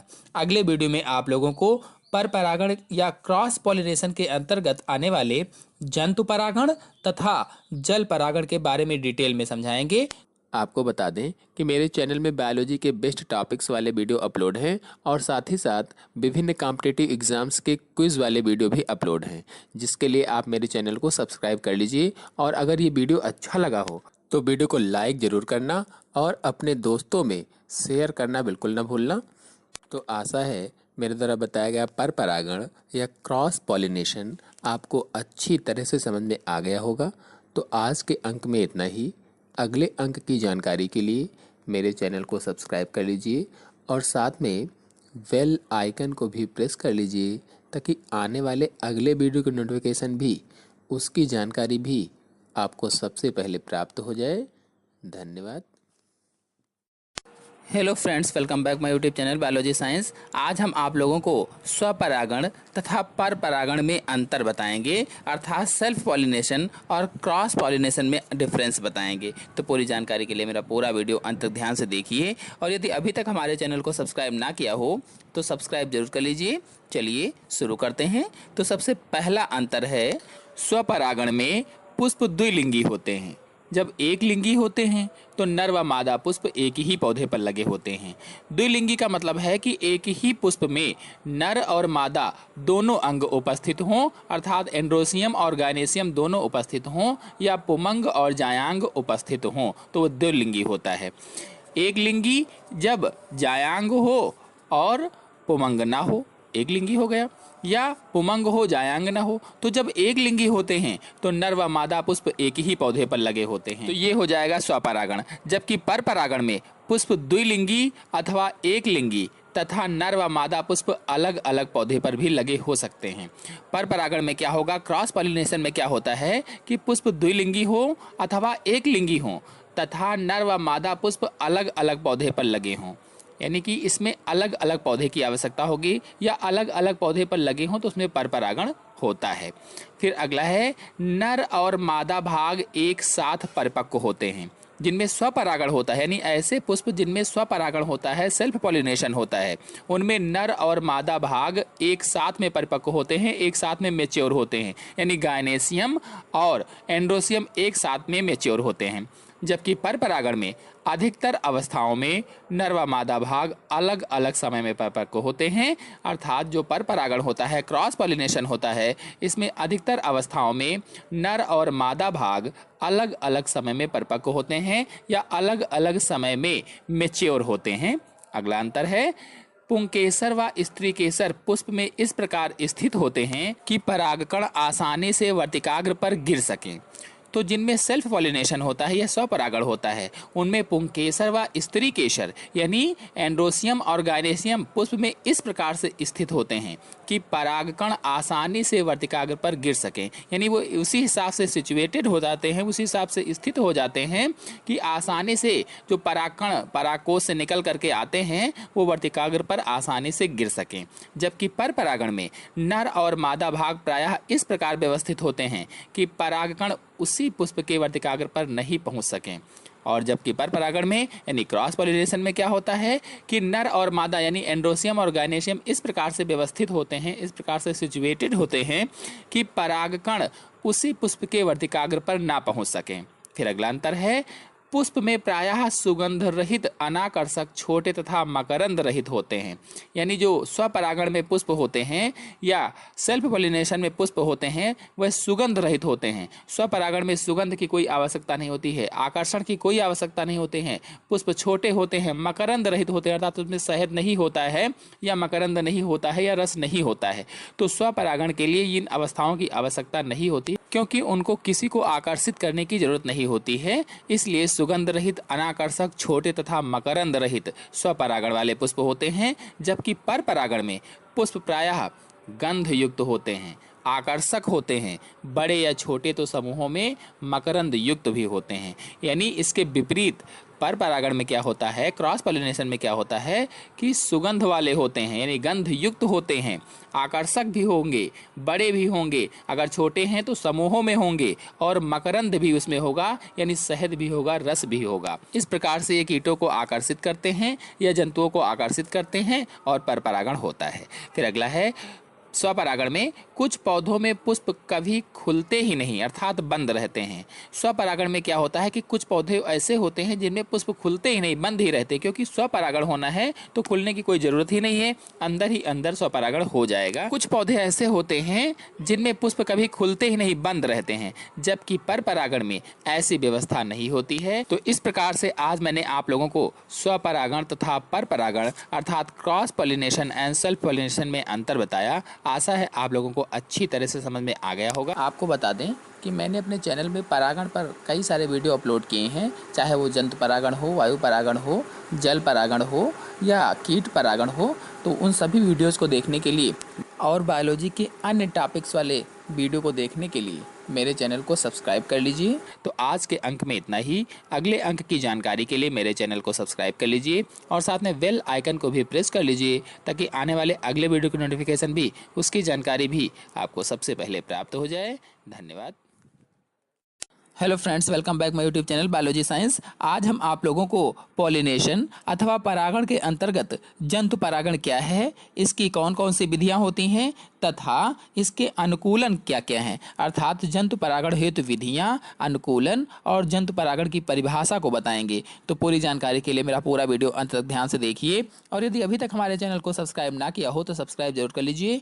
चलिए शुरू करते हैं। सबसे पहले जान लेते हैं कि जंतु परागण क्या है। तो जब एक पुष्प के परागकण दूसरे पुष्प पर जंतुओं के द्वारा पहुंचते हैं तो उसे जंतु परागण कहा जाता है। अनेक जंतु जैसे कीट आदि परागण के सबसे महत्वपूर्ण साधन माने जाते हैं। कुछ दूसरे जंतु जैसे चिड़िया, चमगादड़, घोंघे तथा कुछ स्तनपोषियों के द्वारा भी पुष्पों में पर परागण किया जाता है। मतलब ये कि जब एक पुष्प के परागकण दूसरे पुष्प पर जंतुओं के द्वारा पहुंचते हैं तो उसे ही जंतु परागण कहते हैं। इन जंतुओं में कीट भी हो सकते हैं, जैसे चमगादड़, घोंघे, चिड़िया तथा स्तनपोषी। स्तनपोषी का मतलब है जो स्तन से अपना पोषण प्राप्त करते हैं, दूध से अपना पोषण प्राप्त करते हैं, स्तनपोषी जंतु कहलाते हैं। तो इनके द्वारा परागण होता है, उसे ही जंतु परागण कहा जाता है। तो इस प्रकार से जंतु परागण अलग अलग कर्मकों के द्वारा होता है। कर्मक का मतलब होता है जिसके माध्यम से परागण होता है या पॉलिनेशन होता है। जैसे आपको बताया था चिड़िया है, चमगादड़ है आदि के द्वारा, तो इन्हें कर्मक कहा जाता है। तो इन्हीं कर्मकों के अनुसार जंतु परागण कई प्रकार के होते हैं, जिसमें से पहला कीटों द्वारा होने वाला परागण कीट परागण, अर्थात कीटों के द्वारा होने वाला पर परागण कीट परागण कहलाता है। फिर दूसरा पक्षियों के द्वारा होने वाला पर परागण या पक्षियों के द्वारा होने वाला परागण पक्षी परागण कहलाता है। इसी प्रकार चमगादड़ के द्वारा होने वाला परागण जतुका परागण कहलाता है और घोंघों आदि के द्वारा होने वाला परागण गैस्ट्रोपॉड परागण कहलाता है। तो इनमें से सबसे अधिक महत्वपूर्ण कीट परागण है या कीट परागण ही प्रकृति में सबसे अधिक पाया जाता है। तो सबसे पहले इसी के बारे में जान लेते हैं। तो कीट परागण हेतु विधियां तथा अनुकूलन समझ लेते हैं। आपने अपने आसपास बगीचों आदि में कई प्रकार के आकर्षक तथा रंग बिरंगे पुष्प देखा होगा। अपने आसपास कई प्रकार के रंग बिरंगे और आकर्षक पुष्प आपने देखा होगा। वे अधिकतर कीट परागित होते हैं, अर्थात ये सभी पुष्प कीटों के द्वारा परागित होते हैं। देखा जाए तो कीट परागण हेतु ये पुष्प तरह तरह के आकर्षण पैदा करते हैं। ताकि कीटों के द्वारा परागण हो, इसके लिए क्या करते हैं कि ये कीट तरह तरह के अलग अलग प्रकार के आकर्षण पैदा करते हैं। कभी कभी तो एक विशेष प्रकार का कीट ही आकर्षित किया जाता है, और कभी कभी क्या होता है कि पौधे किसी एक विशेष प्रकार के कीट को ही आकर्षित करते हैं, या उसको आकर्षित करने के लिए विशेष प्रकार से अनुकूलित हो जाते हैं, जिसके द्वारा परपरागण संपन्न होता है। तो इन पुष्पों में कुछ प्रकार के अनुकूलन आपको हम बताते हैं, यानी जो कीटों के द्वारा परागित होने वाले पुष्प होते हैं, इनमें क्या क्या अनुकूलन हो जाते हैं, इसके बारे में हम आपको बता देते हैं। तो पहला है आकर्षण। अट्रैक्शन क्या होता है, यानी किस तरह से आकर्षित करते हैं कीटों को। तो आकृति, रंग, अवयवों का विशेष क्रम, परिमाप तथा छोटे पुष्पों का बड़े समूह पुष्पक्रम के रूप में एकत्रित होना पुष्पों में आकर्षण के लिए जिम्मेदार होते हैं। आकृति बड़ी अथवा छोटी है तो कई समूहों में, और रंग उसका तरह तरह के रंग होते हैं। अवयवों का विशेष क्रम, और जो उसमें अवयव लगे रहते हैं उनका विशेष तरह से क्रमित होना है, विशेष तरह से क्रमबद्ध होना। परिमाप, उनका परिमाप कैसा है, तथा छोटे और बड़े पुष्पों का समूह कैसा है, ये सभी आकर्षण के केंद्र होते हैं। आकर्षक तथा लुभावने पुष्पों की ओर विभिन्न प्रकार के कीट आकर्षित हो जाते हैं। और अगर आकर्षक होंगे पुष्प, लुभावने होंगे, देखने में अच्छे लग रहे होंगे, तो कीट वहां तक आकर्षित हो जाते हैं, अर्थात वहां पर पहुंच जाते हैं तथा अनचाही ही पर परागण कर देते हैं। उसके आकर्षण को देख करके अपने आप ही स्वतः ही पर परागण हो जाता है। और आपको बता दें आकर्षण के अंतर्गत क्या क्या होता है। दलों के रंग, दलों के रंग में जैसे लाल, नीला, पीला आदि विभिन्न प्रकार के कीट पसंद करते हैं। यानी जो दल के रंग होते हैं, जो करोला के रंग होते हैं, वो लाल, पीले, नीले इसीलिए होते हैं ताकि कीटों को अपनी ओर आकर्षित कर सके, और इनको देखकर कीट आकर्षित होते हैं या इन रंगों को पसंद करते हैं और पुष्पों की ओर आकर्षित हो जाते हैं। इसी के साथ साथ पुष्प का अनियमित तथा बड़ा आकार देखकर दूर से ही कीट आकर्षित हो जाते हैं। और अगर पुष्प अनियमित है, बड़े आकार में है, तो दूर से ही पुष्प कीट को दिख जाता है और वो कीट आकर्षित हो जाता है। यदि पुष्प छोटे आकार के होते हैं तो समूहों में हो जाते हैं, गुथे रहते हैं एक दूसरे के आसपास में और आकर्षक का केंद्र बनते हैं। जैसे आपको बताते हैं मुंडक में होता था, कैटकिन में था, समुंड में था, तो ये पुष्पक्रम बन जाते हैं अगर छोटे होते हैं, और पुष्पक्रम होने से दूर से ही दिखते हैं, जिससे कीट आकर्षित होकर के उन पर पहुंचते हैं और परागण हो जाता है। तो ये तो हुआ आकर्षण। इस तरह से आकर्षित होते हैं, कीटों को आकर्षित करते हैं अपनी ओर ये पुष्प। फिर दूसरा है मकरंद। मकरंद में क्या होगा, अनेक पुष्पों में मधु या मकरंद कीटों के लिए आकर्षण का कारण होते हैं। तो मधु जो होता है, जो मकरंद होता है, जो उसमें से रस निकलता है, वो भी कीटों को आकर्षण का केंद्र बनाता है। अनेक कीट विशेष प्रकार या विशेषकर मधुमक्खियां उन पुष्पों की ओर अधिक उत्कृष्ट होती हैं। तो मधुमक्खियां क्या होती हैं, मकरंद लेने के लिए, मकरंद चूसने के लिए पुष्पों पर पहुंचती हैं, और जब वहां पहुंचती हैं तो स्वतः ही परागण या परपरागण हो जाता है। तो मैंने बताया कि अनेक कीटों में कैसे मधुमक्खियां उन पुष्पों की ओर अधिक आकृष्ट होती हैं और मकरंद प्राप्त करने के लिए वहां पहुंचती हैं। मकरंद विशेष प्रकार की मकर ग्रंथियों से उत्पन्न होता है। अगर पुष्पों में देखा जाए तो मकरंद कहाँ से उत्पन्न होगा, तो पुष्पों में मकरंद विशेष प्रकार की मकर ग्रंथियों से उत्पन्न होता है। ये ग्रंथियां दल या पुंकेसर के आधार पर अथवा दलपुटों में स्थित होती हैं। अगर पूछा जाए कि पुष्पों में मकरंद ग्रंथियां कहाँ होती हैं, तो ये दल या पुंकेसर के आधार पर अथवा दलपुटों में स्थित होती हैं। कीट जब इन शहद की तलाश में पुष्प के अंदर प्रवेश करता है, यानी इस शहद की तलाश में कीट पुष्प के अंदर प्रवेश करता है, शहद कहें या मकरंद कहें या रस कहें, तो इस शहद की तलाश में जब पुष्प के अंदर जाता है या अपनी सुंड इत्यादि को प्रवेश कराता है, चाहे वो अपनी सुंड को प्रवेश कराए चाहे खुद जाए, तो परागकण परागकोशों से निकलकर कीट के पंख, पैर अथवा सुंड इत्यादि से चिपक जाते हैं। अब इस मकरंद को लेने के लिए जो भी कीट, चाहे वो मधुमक्खी ही हो, वहां पहुंची और अपनी सुंड को फूल के अंदर करती है, तो क्या होता है कि उसके शरीर से, उसके सुंड से या पंखों से या पैरों से परागकण चिपक जाते हैं, और बाद में परागकणों के लिए हुए कीट ये शहद की तलाश में दूसरे पुष्पों पर पहुंचते हैं। अब यही क्या होता है कि वही कीट या वही मधुमक्खी दूसरे पुष्प पर पहुंच जाती है, और जब वहां भी मकरंद लेने लगती है तो परागकण निकल करके वहां पर पहुंच जाते हैं वर्तिकाग्र पर, और इस तरह से अनायास ही वर्तिकाग्र पर इन परागकणों को छोड़ दिया जाता है, या परागकण वहां पर गिर जाते हैं और अंकुरित होते हैं। इस तरह से परागण हो जाता है। तो इस प्रकार से ये हो जाएगा आकर्षण और मकरंद। फिर अगला है सुगंध। सुगंध किस तरह से कीटों को आकर्षित करते, इसके लिए हम आपको बता देते हैं। तो अभी तक ये तो सिद्ध नहीं हो सका है कि कीटों को पुष्प अपनी सुगंध से आकर्षित कर पाते हैं अथवा नहीं, अथवा परागकण में सुगंध का क्या महत्व है, ये अभी तक सिद्ध नहीं हो पाया है। किंतु यह सर्वविदित तो है ही कि अनेक पुष्प जो रात्रि को खिलते हैं अत्यधिक सुगंध फैलाते हैं। आपने देखा होगा कि रात्रि में खिलने वाले पुष्प क्या होते हैं, अधिक सुगंध फैलाते हैं और कीटों को परागित यानी कीटों को परागित करने के लिए अपनी ओर आकर्षित करते हैं। यद्यपि ऐसे पुष्प प्रायः सफेद ही होते हैं। जो रात में खिलने वाले पुष्प होते हैं वो कैसे होते हैं, प्रायः सफेद दिखते हैं। जैसे आपको बता दें उदाहरण के रूप में रात की रानी होता है, बेला है, चमेली है, हरसिंगार है, ये सब रात्र में खिलते हैं और सफ़ेद होते हैं। आदि ऐसे पुष्प हैं अधिकतर रातों में शलभों के द्वारा परागित होते हैं, यानी ये शलभ के द्वारा परागित होते हैं, इस कीट के द्वारा परागित होते हैं। फिर इसके विपरीत अगर दुर्गंध युक्त पुष्पों की ओर विशेष रूप से मधुमक्खियां आकर्षित होती हैं, यानी जिनमें दुर्गंध होती है, जिन पुष्पों में सुगंध नहीं होती है, दुर्गंध होती है, उनमें क्या होता है कि विशेषकर मक्खियां आकर्षित होती हैं। और मक्खियां आकर्षित होंगी तो उनके भी शरीर से, परों से, पंखों से कहीं ना कहीं परागकण चिपक करके दूसरे पुष्प पर पहुंचेंगे और परागण हो जाएगा, यानी जो इनमें से परागकण के लिए जिम्मेदार समझी जाती हैं। रेफ्लेक्सिया जैसे पुष्पों में परागण इसी प्रकार से होता है, यानी जो रेफ्लेक्सिया पुष्प होता है सबसे बड़ा संसार का पुष्प होता है, इसमें परागण इसी प्रकार से होता है। फिर अब आते हैं खाद्य पदार्थ पर। खाद्य पदार्थ के रूप में किस तरह से दूसरे को आकर्षित करते हैं, तो कुछ पुष्पों का पराग यानी परागकण कुछ कीटों का भोजन होता है, अतः ऐसे कीट इन परागकणों को खाने के लिए इन पुष्पों के निकट आते हैं। अब क्या होता है, कुछ पुष्प खाद्य पदार्थ के रूप में परागकण यानी उनके खाद्य पदार्थ के रूप में होते हैं, तो इन्हीं को खाने के लिए वो कीट पुष्पों के पास में आते हैं। कुछ परागकण ऐसा करने के प्रयास में उनके शरीर के विभिन्न अंगों से चिपक जाते हैं, और जब वे कीट इनको खाने लगते हैं तो बहुत से परागकण क्या होते हैं कि उनके शरीर के विभिन्न अंगों से अलग अलग अंगों में, पैर में, पंख में, हर जगह से चिपक जाते हैं। अब जब वही कीट दूसरे पुष्पों पर पहुंचते हैं तो उनके शरीर से जो परागकण चिपके हुए थे वे वर्तिकाग्र पर पहुंच जाते हैं, यानी दूसरे पुष्पों के वर्तिकाग्र पर पहुंच जाते हैं और पहुंच करके परागण हो जाता है। मधुमक्खियां बहुत सा पराग एकत्रित करती हैं। मधुमक्खियां क्या होती हैं, बहुत सा पराग एकत्रित करती हैं, शहद एकत्रित करती हैं।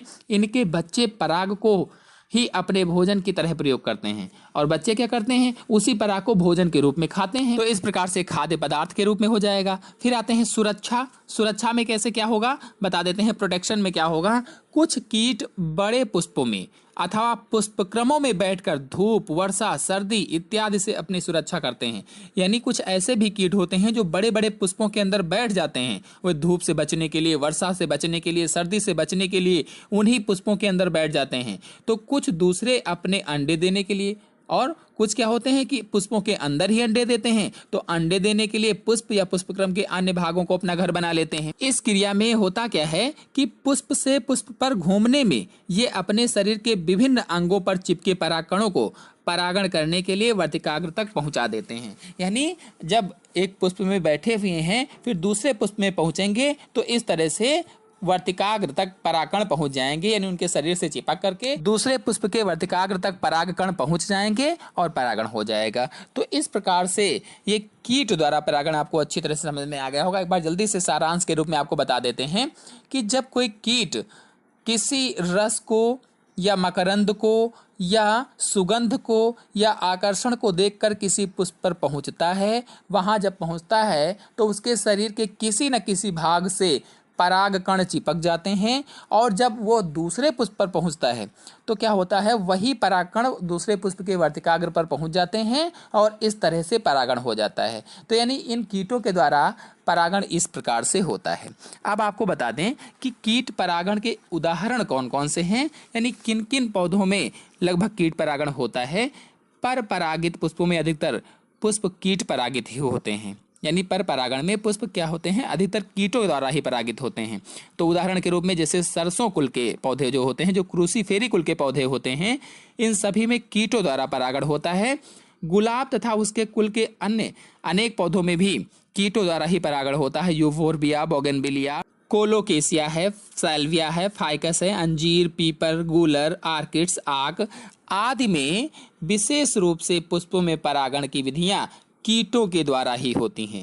तो इस प्रकार से जंतु परागण के अंतर्गत कीटों द्वारा परागण होता है, यानी कीट परागण को मैंने बता दिया है। अब शेष जंतु परागण के अंतर्गत बचे हुए हैं पक्षी परागण, जतुका परागण और गैस्ट्रोपोड परागण। इनके बारे में आपको हम अगले वीडियो में बताएंगे। यानी जंतु परागण के अंतर्गत पक्षी परागण, जतुका परागण और गैस्ट्रोपोड परागण, इनके बारे में नेक्स्ट वीडियो में आपको बताएंगे। तो इस प्रकार से कीटों में परागण होता है। आशा है आप लोगों को जंतु परागण के अंतर्गत कीट परागण के बारे में अच्छी तरह से समझ में आ गया होगा। तो आज के अंक में इतना ही। अगले अंक की जानकारी के लिए मेरे चैनल को सब्सक्राइब कर लीजिए और साथ में बेल आइकन को भी प्रेस कर लीजिए, ताकि आने वाले अगले वीडियो का नोटिफिकेशन भी, उसकी जानकारी भी आपको सबसे पहले प्राप्त हो जाए।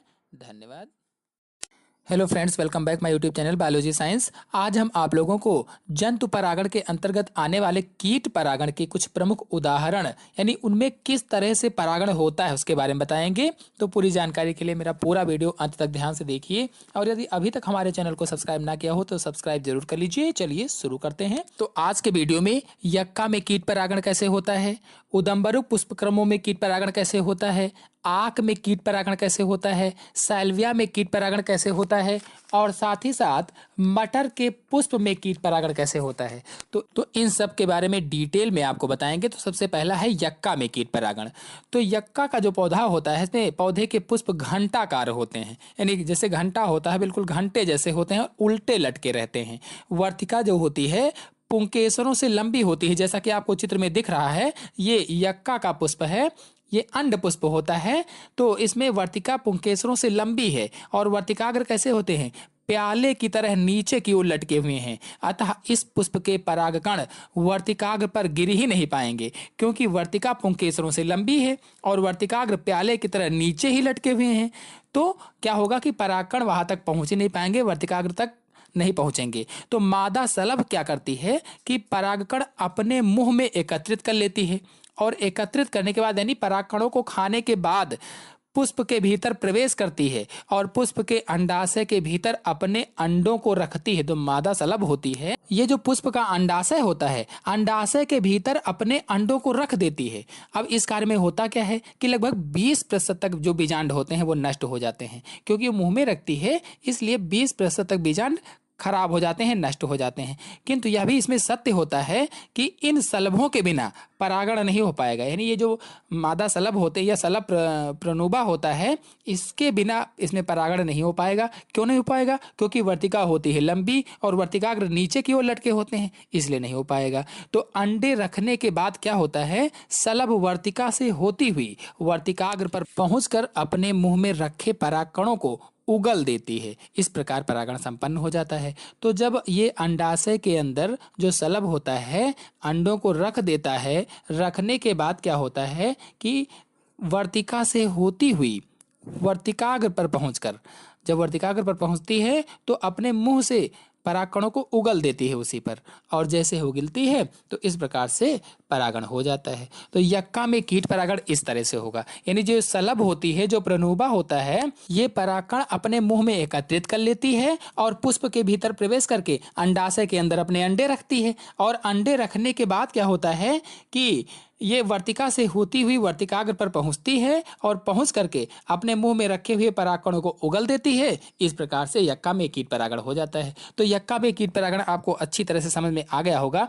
अब आते हैं उदंबरुक पुष्पक्रमों में कीट परागण किस तरह से होता है। तो उदंबरुक पुष्पक्रम कौन कौन से होते हैं, पहले ये आपको बता देते हैं। बरगद, पीपल, अंजीर आदि ये उदंबरुक पुष्पक्रम होते हैं, यानी जिनमें उदंबरुक या हाइपंथोडियम पुष्पक्रम में नर पुष्प छिद्र के समीप तथा मादा पुष्प अधिक भीतर होते हैं, उदंबरुक पुष्प कहलाते हैं। जैसे बरगद में होता है, पीपल में होता है, अंजीर में होता है। इसमें भी बिल्कुल वैसे ही होता है। ब्लास्टोफेगा पतंगे की मादा जो होती है पुष्पक्रम के भीतर घुसकर मादा पुष्पों के अंडाशय के भीतर अंडे देती है। अब इन अंडों से लार्वा निकलकर बीजांडों को अपना भोजन बना लेते हैं। जब अंडे देती है तो अंडों से लार्वा निकलते हैं और लार्वा निकल करके बीजांडों को अपना भोजन बनाते हैं। बाद में क्या होता है कि प्यूपा बनने के बाद निकले हुए छोटे छोटे पतंगे धीरे धीरे पुष्पक्रम के छिद्र से बाहर निकलने लगते हैं। अब जब वो प्यूपा बन जाते हैं तो प्यूपा बन करके जो पतंगे होते हैं धीरे धीरे पुष्पक्रम के जो छिद्र होता है उससे बाहर निकलने लगते हैं। इस क्रिया में आसपास उपस्थित नर पुष्पों से ये अपने शरीर पर परागकण प्राप्त कर लेते हैं। तो अब जिस छिद्र से निकल रहे हैं वहीं पर क्या होता है, नर पुष्प लगे होते हैं और नर पुष्प से पुंकेसरों से निकल करके परागकण इनके शरीर के अंगों से चिपक जाते हैं। अब ये पतंगे जब दूसरे पुष्पक्रमों में अंडे देने के लिए जाते हैं, यानी दूसरे पुष्पक्रम पर अंडे देने के लिए पहुंचते हैं, तो अपने शरीर पर उपस्थित परागकणों के द्वारा लंबी वर्तिकाओं वाले मादा पुष्पों को परागित कर देते हैं। और क्या होता है कि जब दूसरे पुष्पक्रमों पर पहुंचते हैं तो अंडे देने के लिए, तो क्या होता है, जो अपने शरीर पर उपस्थित परागकण होते हैं, इनके शरीर के किसी अंग से जो परागकण लगे रहते हैं वो लंबी वर्तिकाओं वाले मादा पुष्पों को परागित कर देते हैं, अर्थात वर्तिका पर परागकण पहुंच जाते हैं। इस प्रकार से परागण हो जाता है तथा छोटी वर्तिकाओं वाले मादा पुष्पों में अंडे देते हैं और जो छोटी वर्तिकाएं होती हैं उनमें जाकर के ये अंडे दे देते हैं। इस प्रकार से उदंबरुक पुष्पक्रमों में अर्थात बरगद, पीपल, अंजीर आदि में परागण होता है। अब आते हैं सैल्विया में कीट परागण कैसे होता है। तो सैल्विया में कीट परागण आपको बता देते हैं। सैल्विया तुलसी कुल का पौधा होता है। जो साल्विया होता है ये तुलसी कुल का पौधा होता है। इसके पुष्प की विशेष संरचना के कारण प्रायः एक ही प्रकार के कीट, यानी इन पुष्पों की ऐसी संरचना होती है कि एक ही प्रकार के कीट इसमें परागण के लिए लाभदायक होते हैं, जैसे बर्रय। तो बर्रय जो होती है इस पुष्प में पर परागण करते हैं। बाह्य दलों तथा दलों की विशेष द्विओष्ठीय रचना के कारण दलों से बना ऊपरी ओष्ठ जनन अंगों की सुरक्षा करता है। जैसा कि आप चित्र में देख रहे हैं बिल्कुल इस तरीके के होते हैं, यानी द्विओष्ठीय पुष्प होते हैं, ऊपर वाला ओष्ठ और नीचे वाला ओष्ठ। तो दलों से बना ऊपरी ओष्ठ जो होता है ये जनन अंगों की सुरक्षा करता है और निचला ओष्ठ कीटों के बैठने के लिए प्लेटफार्म का कार्य करता है। और निचला ओष्ठ कैसे होता है, जैसे प्लेटफार्म पर बैठने के लिए जगह होती है वैसे ही इसका निचला ओष्ठ होता है, वह कीटों के बैठने की जगह होती है। ऊपरी ओष्ठ एक हुड जैसी रचना को निर्मित करता है। जैसे हुड होता है वह, जैसे सांप में हुड होता है वैसे ही ऊपरी ओष्ठ वैसी रचना करता है जो पुष्प के अंगों को ढके रहती है।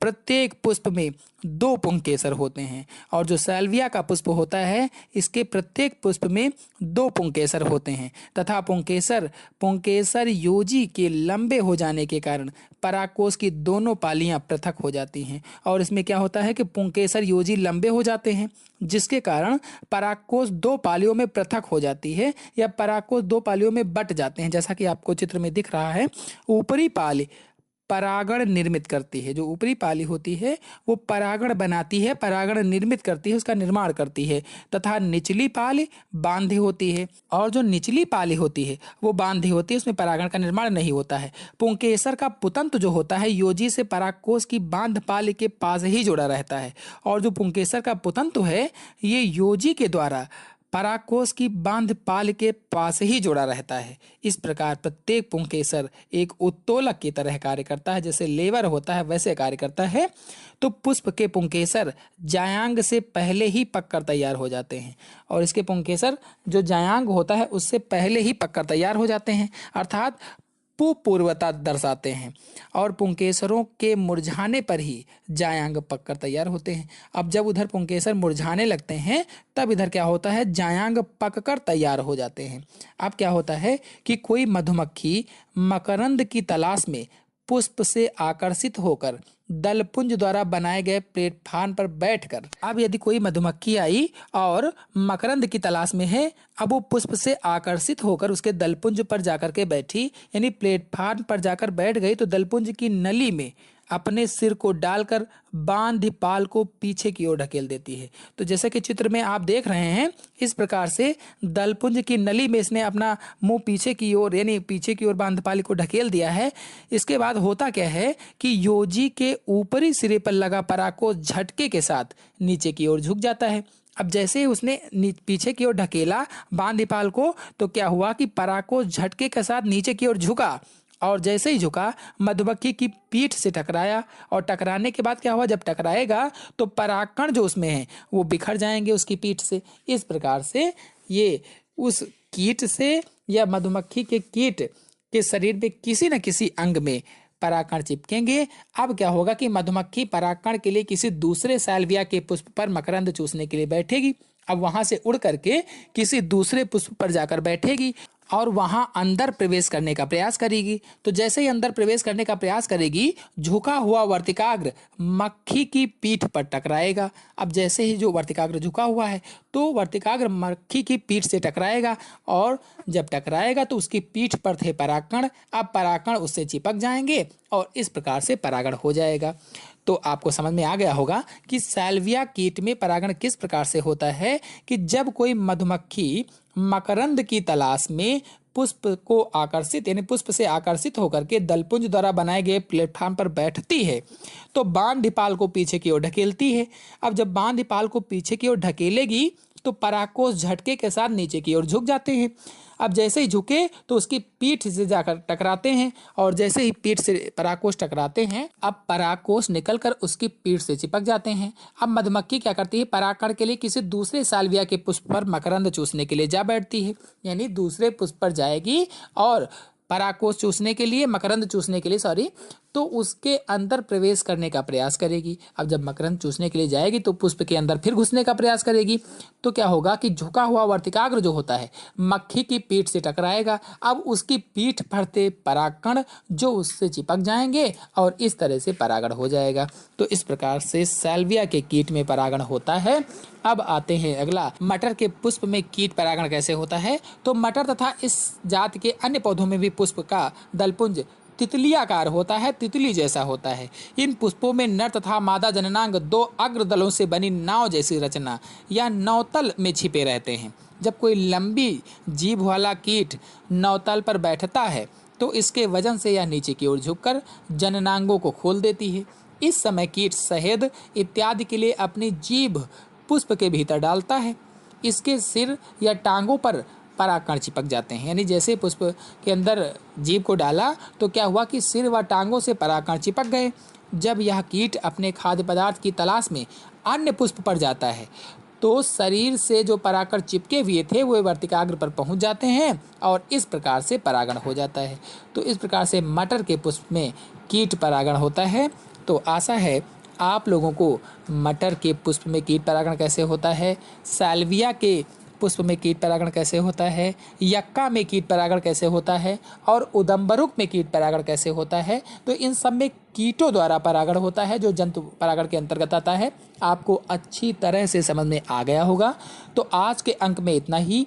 अगले अंक की जानकारी के लिए मेरे चैनल को सब्सक्राइब कर लीजिए और साथ में बेल आइकन को भी प्रेस कर लीजिए ताकि आने वाले अगले वीडियो की नोटिफिकेशन भी, उसकी जानकारी भी आपको सबसे पहले प्राप्त हो जाए। धन्यवाद।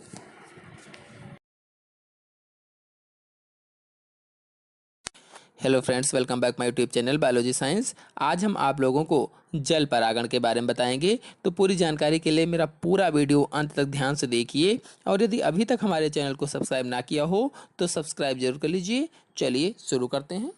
जलीय पौधों में पुष्प जल के ऊपर खिलते हैं, अतः उनमें बहुधा कीट परागण होता है। तो जो पौधे जल में उगते हैं परंतु जल के ऊपर उनके फूल या पुष्प खिलते हैं तो उनमें लगभग कीटों से ही परागण या पॉलिनेशन होता है। यानी जल में तो उगे हुए हैं लेकिन चूंकि जल के ऊपर हैं इसलिए उनमें परागण कैसे होता है, कीटों के द्वारा ही पॉलिनेशन होता है या कीटों के द्वारा ही परागण होता है। लेकिन आपको बता दूं यहाँ पर इसके विपरीत अनेक पौधों में पुष्प व उनके जनन भाग जल साधन द्वारा ही परागण की क्रिया करते हैं। लेकिन आपको बता दूं कि बहुत से पौधों में जल द्वारा ही परागण होता है या जल द्वारा ही पॉलिनेशन होता है। तो जिनमें जल द्वारा परागण होता है बहुधा पुष्प जल के अंदर जिस तल पर रहते हैं परागकण अपने घनत्व के कारण उसी तल पर तैरते रहते हैं तथा मादा भागों के संपर्क में आकर परागण संपन्न हो जाता है। तो आपको बता दूं कि जिन पौधों में जल द्वारा परागण होता है वे पौधे पानी में जिस तल या सरफेस पर होते हैं उसी तल पर परागकण भी तैरते रहते हैं, पॉलन ग्रेन्स तैरते रहते हैं और मादा पुष्प के वर्तिकाग्र पर पहुंचकर यानी मादा पुष्प के वर्तिकाग्र तक पहुंच जाते हैं और परागण हो जाता है। इस प्रकार से जल द्वारा परागण संपन्न होता है, या कह लीजिए कि मादा भागों के संपर्क में आकर जल परागण हो जाता है।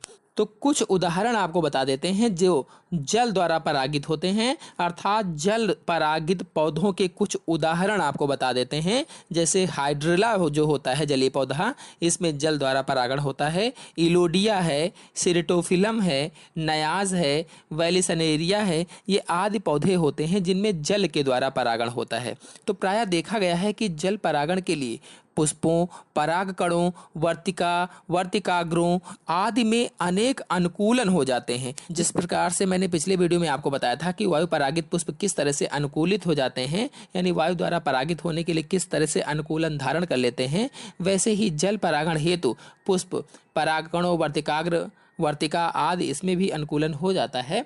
तो पुष्प इस प्रकार संयुग्मित होते हैं कि उनको परागकण ग्रहण करने में असुविधा नहीं होती है, यानी इस तरह से अनुकूलित हो जाते हैं कि परागकण ग्रहण करने में असुविधा नहीं होती है।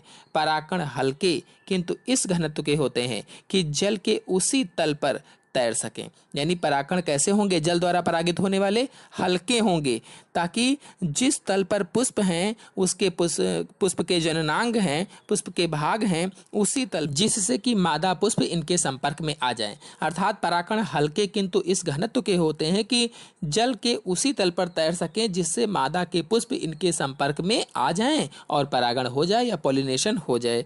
तो इस प्रकार से जल परागण की विधि मैंने बताई कि किस तरह से होता है। तो जल परागण का अब एक उदाहरण आपको बता देते हैं। वेलिसनेरिया में किस तरह से परागण होता है आपको बता देते हैं। तो ये जो वेलिसनेरिया होता है ये डूबा हुआ जल के अंदर उगता है पौधा, और इसके नर व मादा पौधे अलग अलग होते हैं। अर्थात वेलिसनेरिया के जो पौधे होते हैं उसमें नर अलग पौधा अलग होता है और मादा पौधा अलग होता है। तो ये एक लिंगाश्रयी होता है। तो जिसमें नर और मादा पौधे अलग अलग होते हैं वो एक लिंगाश्रयी होते हैं। नर पौधे पर लगने वाले पुष्प नर पुष्प या पुंकेसरी पुष्प पतली फीते के आकार की पत्तियों के कक्ष में स्पैडिक्स के रूप में होते हैं। अर्थात जो नर पौधे पर पुष्प लगते हैं उसमें पतली फीते की आकार की पत्तियों के कक्ष में लगते हैं, स्पैडिक्स पुष्प में लगते हैं। पुष्प अपरिपक्व अवस्था में ही पुष्पक्रम से अलग होकर जल के तल पर तैरने लगते हैं। तो जब अपरिपक्व होते हैं, परिपक्व नहीं होते हैं, तभी क्या होता है कि पुष्पक्रम से अलग हो जाते हैं और जल के तल पर तैरने लगते हैं। यहाँ आकर इनके परिदल पुंज खुलकर नीचे की ओर मुड़कर इन्हें जल पर तैरने में सहायता करते हैं। तो जब जल के तल पर आ जाते हैं तो यहाँ आकर के इनके जो परिदल पुंज होते हैं वो खुलकर नीचे की ओर मुड़ जाते हैं, जिससे ये जल पर तैर सकते हैं, इनको तैरने में सहायता मिलती है। तो मादा अथवा स्त्री केसरी पुष्प अकेले ही मादा पौधों पर लगे होते हैं, और जो मादा होती है या स्त्री केसरी पुष्प होते हैं वो अकेले ही मादा पौधे पर लगे होते हैं, तथा इनका पुष्पवृंत इतना लंबा होता है कि पुष्प जल के ऊपरी तल पर तैरते रहें। ये पुष्प कुछ मोमी होते हैं अर्थात वैक्सी होते हैं, अतः जल में इस स्थान पर एक छोटा सा गड्ढा बन जाता है।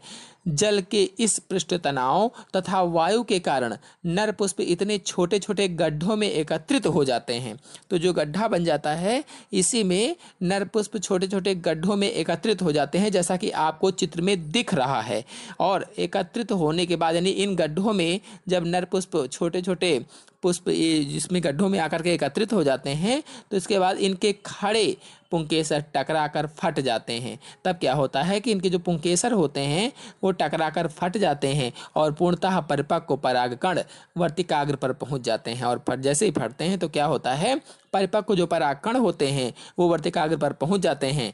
परागण के बाद मादा पुष्पों का डंठल ऐंठने लगता है, और जब परागण हो जाता है तो मादा पुष्प का जो डंठल होता है वो ऐंठने लगता है, सूखने लगता है, और पुष्प जल के अंदर पत्तियों के बीच खिंच जाते हैं। इस प्रकार से पुष्प क्या होता है, जल के अंदर पत्तियों के बीच में खिंच जाते हैं, नीचे चले जाते हैं और आगे चलकर यहीं पर फलों का निर्माण हो जाता है। इस प्रकार से वेलसिनेरिया में परागण होगा। तो आशा है आप लोगों को जल परागण अच्छी तरह से समझ में आ गया होगा। तो आज के अंक में इतना ही। अगले अंक की जानकारी के लिए मेरे चैनल को सब्सक्राइब कर लीजिए और साथ में बेल आइकन को भी प्रेस कर लीजिए, ताकि आने वाले अगले वीडियो की नोटिफिकेशन भी, उसकी जानकारी भी आपको सबसे पहले प्राप्त हो जाए। धन्यवाद। Hello friends, welcome back my YouTube channel biology science. आज हम आप लोगों को निषेचन अथवा फर्टिलाइजेशन के बारे में बताएंगे। तो पूरी जानकारी के लिए मेरा पूरा वीडियो अंत तक ध्यान से देखिए, और यदि अभी तक हमारे चैनल को सब्सक्राइब ना किया हो तो सब्सक्राइब जरूर कर लीजिए। चलिए शुरू करते हैं। तो सबसे पहले निषेचन क्या होता है, इसकी परिभाषा हम आपको बता देते हैं।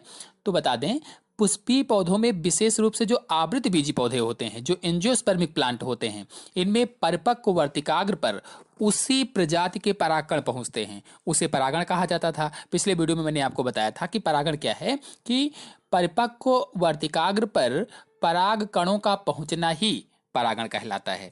तो इस क्रिया में आगे चल करके नर तथा मादा युग्मक जो होते हैं, या नर तथा मादा जनन इकाइयां जो होती हैं, इनका संयोजन ही निषेचन कहलाता है। मतलब ये कि पुष्पीय पौधों में परिपक्व वर्तिकाग्र पर पराग कणों का पहुंचना ही परागण कहलाता है। इसी क्रिया में आगे चलकर जब नर तथा मादा अथवा मेल अथवा फीमेल का संयोजन होता है या फ्यूजन होता है, तो उसे ही निषेचन कहते हैं अथवा उसे ही फर्टिलाइजेशन कहते हैं। आपको बता दें, निषेचन अथवा फर्टिलाइजेशन जीवन चक्र या लाइफ साइकिल को चलाने के लिए परम आवश्यक होती है। परागण एक अति महत्वपूर्ण क्रिया होती है, क्योंकि इसके बिना निषेचन संभव नहीं होता है और बीज तथा फल का निर्माण नहीं होता है। अर्थात जब परागण नहीं होगा तो निषेचन नहीं होगा, और जब निषेचन नहीं होगा तो बीज और फल का निर्माण नहीं होगा। इसको अच्छी तरह से आपको एक बार और समझा देते हैं कि पुष्पीय पौधों में विशेषकर जो आवृत बीजी पौधे होते हैं, जो एंजियोस्पर्मिक प्लांट होते हैं, इसमें परिपक्व वर्तिकाग्र पर उसी जाति के जीवित परागकण या पॉलन ग्रेन्स के पहुंचने की क्रिया परागण या पॉलिनेशन कहलाती है। जब परागकण वर्तिकाग्र पर पहुंच जाता है तो अंकुरित होता है, और जनन छिद्र से निकल करके पराग नलिका क्या होती है कि उसी वर्तिकाग्र में प्रवेश कर जाती है, और वर्तिका में होती हुई अंडाशय में जाकर के पहुंच जाती है। इस प्रकार से भ्रूणपोष में ही नर तथा मादा युग्मकों का मिलन हो जाता है, अर्थात फ्यूजन हो जाता है। इसे ही निषेचन कहा जाता है, या इसे ही फर्टिलाइजेशन कहा जाता है। तो अब आपको निषेचन या फर्टिलाइजेशन की परिभाषा अच्छे से समझ में आ गई होगी कि निषेचन क्या होता है, फर्टिलाइजेशन क्या होता है। अर्थात पराग कण जब वर्तिकाग्र पर पहुंच करके अंकुरित होते हैं, और अंकुरित होकर के अंडाशय में जा करके नर और मादा युग्मक आपस में संयुग्मित हो जाते हैं, उसे ही निषेचन कहा जाता है। तो चलिए अब आपको हम बताते हैं कि पराग कण का अंकुरण कैसे होगा, यानी जर्मिनेशन ऑफ पॉलन ग्रेन्स कैसे होगा, और पराग नलिका का अंडाशय में प्रवेश किस तरह से होगा, यानी entry of pollen tube in ovary, इनके बारे में डिटेल में आपको बता देते हैं। तो पराग कण अर्थात नर युग्मोद्भिद संपूर्ण रूप में परागण या पॉलिनेशन की क्रिया द्वारा अपनी जाति के पुष्प के वर्तिकाग्र पर पहुंचते हैं, और वर्तिकाग्र पर पहुंच करके सुविधाएं प्राप्त करके अंकुरित होते हैं। तो अभी मैंने आपको बताया था कि जो परागकोश है, उसके फटने पर परागकण निकल करके जो जायांग होता है उसके वर्तिकाग्र पर जा करके चिपक जाते हैं। और चिपकते क्यों हैं? क्योंकि वहाँ पर बहुत सारे जो होते हैं सुविधाएं होती हैं, वो उनको प्राप्त होने लगती हैं। लसलसा सा पदार्थ होता है, चिपचिपा सा पदार्थ होता है, उसी में जा करके चिपक जाते हैं, और चिपकने के बाद वो अंकुरित होते हैं। अर्थात परागकण वर्तिकाग्र की सतह से पोषक पदार्थ अवशोषित कर अंकुरित हो जाते हैं, और पराग नलिका का निर्माण करते हैं। जब अंकुरित होते हैं तो क्या होगा, पराग नलिका का निर्माण करेंगे। जैसा कि आप चित्र में देख रहे हैं, पॉलन ट्यूब का निर्माण करते हैं परागकण अंकुरित होकर के। आपको यहीं पर एक बात बताते चलें कि जो मालवेसी और कुकुरबिटेसी कुल हैं, इन कुल के सदस्यों में एक से अधिक पराग नलिकाएं बनती हैं, अर्थात पॉलन ट्यूब्स एक से अधिक बनती हैं। जो एक पराग नलिका होती है, इसके सिरे पर दो पुंयुग्मक या मेल गैमेट्स होते हैं, यानी जो पराग नलिका है उसके सिरे पर दो मेल गैमेट्स होते हैं। पराग नलिका का सिरा विशेष प्रकार के एंजाइम का श्रावण करता है, और जो पराग नलिका का अग्र सिरा होता है, ये विशेष प्रकार के एंजाइम का श्रावण करता रहता है, एक विशेष तरीके के एंजाइम का श्रावण करता है। और एंजाइम श्रावण करने से जो वर्तिकाग्र के ऊतक होते हैं वो गलते रहते हैं, अर्थात ये वर्तिकाग्र के ऊतकों को गला देता है जो एंजाइम होता है, तथा नलिका आसानी से वृद्धि करके वर्तिका में होती हुई भ्रूणकोश तक पहुंच जाती है, और जब वो ऊतक गलता जाता है तो ये आसानी से जो नलिका होती है वो वर्तिकाग्र से होती हुई यानी वर्तिका से होती हुई भ्रूणकोश में पहुंच जाती है। यहीं पर एक जानकारी आपको और देते चलें, जब पराग नलिका भ्रूणकोश में प्रवेश करती है तो कई तरीके से प्रवेश करती है। अगर बीजांड द्वार से प्रवेश कर रही है या माइक्रोफिल से प्रवेश करती है तो उसे अंडद्वारी प्रवेश कहा जाता है, और जब निभाग से प्रवेश करती है या चैलजा से प्रवेश करती है तो उसे निभागी प्रवेश कहा जाता है या निभागी युग्मन कहा जाता है, और जब अध्यावरण से प्रवेश करती है या इंटीग्यूमेंट से प्रवेश करती है तो उसे मीसोगैमी कहा जाता है। तो इस प्रकार से इसके बारे में भी हम बाद में डिटेल में आपको समझाएंगे। तो आगे बढ़ते हैं।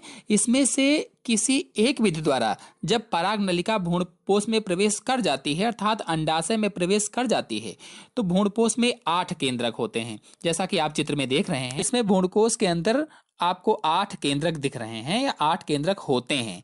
3 एक ध्रुव पर प्रतिमुख यानी एंटीपोडल, जो 3 एक ध्रुव पर होते हैं प्रतिमुख होते हैं या एंटीपोडल होते हैं, प्रतिध्रुवीय केंद्रक कहलाते हैं, और 3 दूसरे ध्रुव पर अंड समुच्चय होते हैं या एग ऑपरेटर्स होते हैं। जो नीचे वाले हम आपको दिखा रहे हैं जिधर प्रवेश द्वार है ये अंड समुच्चय या एग ऑपरेटर्स कहलाते हैं, तथा 2 मध्य भाग संयोजित होकर सेकेंडरी केंद्रक बनाते हैं। जो 2 बीच में आप केंद्रक देख रहे हैं ये सेकेंडरी होते हैं, बीच में स्थित होते हैं, मध्य भाग में स्थित होते हैं। तो इस प्रकार से केंद्रक की संरचना हो जाएगी, कैसे कैसे कहाँ कहाँ पर स्थित होते हैं। पराग नलिका के सिरे के फटने से दोनों पुंयुग्मक या मेल गैमेट्स स्वतंत्र हो जाते हैं, और जब पराग नलिका भ्रूणकोश के अंदर प्रवेश कर जाती है तो अब यहाँ पर ये फटती है। फटने पर क्या होता है कि जो दोनों पुंयुग्मक थे या मेल गैमेट्स थे ये स्वतंत्र हो जाते हैं। इनमें से एक अंड से संयोजन करके निस्तांड या ओस्पोर तथा दूसरी सेकेंडरी केंद्रक से संयोजन करके भ्रूणपोष केंद्रक या एंडोस्पर्म न्यूक्लियस बनाता है। यानी इनमें से जो एक होता है, एक अंड क्या करता है, संयोजन करके निस्तांड या ओस्पोर बनाता है, और दूसरा वाला दूसरा सेकेंडरी केंद्रक से संयोजन करके भ्रूणकोश केंद्रक या एंडोस्पर्म न्यूक्लियस बनाता है। केंद्रकों का इस प्रकार का संयोजन निषेचन कहलाता है, और इस प्रकार से जब केंद्रक संयोजित हो जाते हैं तो इसे ही निषेचन कहा जाता है। इस प्रकार से पराग नलिका का अंकुरण हुआ, और अंकुरण होने के बाद पराग नलिका का अंडाशय में प्रवेश, इस तरह से आपको समझ में आ गया होगा। अब आगे चलते हैं, आपको बताते हैं कि पराग नलिका का बीजांड में प्रवेश कैसे होता है, जो हमने अभी आपको बताया था कि डिटेल में भी आपको बताएंगे। बीजांड द्वारीय प्रवेश है तो कैसा होगा, निभागीय प्रवेश है तो कैसा होगा, अध्यावरणीय प्रवेश है तो कैसा होगा, इन तीनों के बारे में डिटेल से आपको समझा देते हैं। तो पराग नलिका का बीजांड में प्रवेश देख लेते हैं। तो पराग नलिका जब अंडाशय की गुहा में पहुंचती है तो किन किन तरह से प्रवेश कर सकती है। तो पहला है बीजांड द्वारी प्रवेश। जब बीजांड द्वारी प्रवेश होता है यानी एनाट्रोपस बीजांडों में पराग नलिका बीजांड द्वार में से प्रवेश कर सीधे बीजांड काय के भीतर होती हुई भ्रूणपोष में चली जाती है। तो जो एनाट्रोपस बीजांड होते हैं, अगर बीजांडों के बारे में आपको जानकारी लेना है तो मेरे चैनल में एक वीडियो अपलोड है कि कैसे कैसे बीजांड होते हैं, उनके प्रकार क्या हैं, उनके कार्य क्या क्या होते हैं, वहाँ से आप देख सकते हैं। तो जो एनाट्रोपस बीजांड होते हैं, इन बीजांडों में पराग नलिका बीजांड द्वार से प्रवेश करती है, और बीजांड द्वार से प्रवेश कर तो बीजांड काय के भीतर होती हुई भ्रूणकोश में प्रवेश कर जाती है। जैसा कि आप चित्र में देख रहे हैं, पहला वाला ये बीजांड द्वारी प्रवेश है या पोरोगैमी का चित्र है। तो सामान्य रूप से बीजांड द्वारी प्रवेश ही पराग नलिका का होता है। अब दूसरा वाला चित्र देखिए, निभागीय प्रवेश है। ये नया चैलाजोगैमी है। तो चैलाजोगैमी में क्या होता है कि यह एक असामान्य विधि होती है।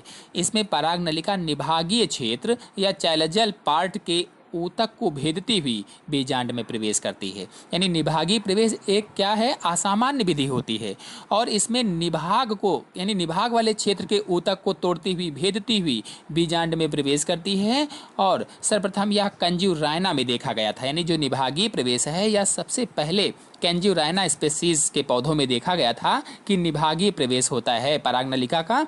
और फिर अब तीसरा है अध्यावरणीय प्रवेश। अध्यावरणीय प्रवेश में क्या होता है या मीसोगैमी में क्या होता है, जो तीसरा आप चित्र देख रहे हैं ये अध्यावरणीय प्रवेश है। तो कभी कभी ऐसा भी होता है कि पराग नलिका बीजांड के समस्त आवरणों को तोड़ती हुई बीजांड में प्रवेश करती है। यानी पराग नलिका क्या होती है कि बीजांड के समस्त आवरण को तोड़ती हुई बीजांड में प्रवेश कर जाती है। इसे मीसोगैमी कहा जाता है या इसे ही मीसोगैमी कहते हैं, जैसा कि आप चित्र में देख रहे हैं। यह विधि अधिकतर कुकुरबिटेसी कुल के पौधों में देखी गई है।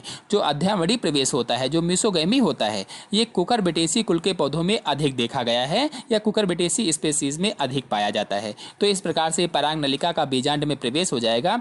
3 तरह से मैंने बताया, बीजांड द्वारी प्रवेश, निभागीय प्रवेश, अध्यावरणीय प्रवेश। तीनों तरीके आपको अच्छी तरह से समझ में आ गए होंगे। चलिए अब आपको बताते हैं पराग नलिका का भ्रूणपोष में प्रवेश कैसे होता है और नर युग्मक किस तरह से स्वतंत्र होते हैं। तो पराग नलिका बीजांड में प्रवेश करने के उपरांत बीजांड काय को भेदती हुई भ्रूणपोष में प्रवेश कर जाती है। पराग नलिका का अंतिम सिरा अंड उपकरण या एग ऑपरेटस और अंड कोशिका या एग सेल को भेदते हुए भ्रूणपोष में प्रवेश करते हैं।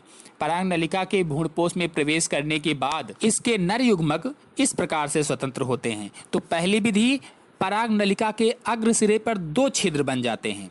इनमें से प्रत्येक छिद्र से एक नर युग्मक स्वतंत्र हो जाता है। यानी जो पराग नलिका का अग्रसिरा होता है उसमें 2 छिद्र बन जाते हैं और इन दोनों छिद्रों से एक एक नर युग्मक स्वतंत्र हो जाता है या मेल गैमेट से स्वतंत्र हो जाता है, जैसा कि आप चित्र में देख रहे हैं।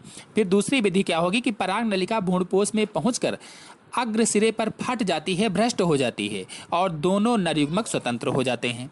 और फिर तीसरे में कभी कभी ऐसा भी होता है कि पराग नलिका अपने अग्र सिरे पर 2 भागों में बंट जाती है।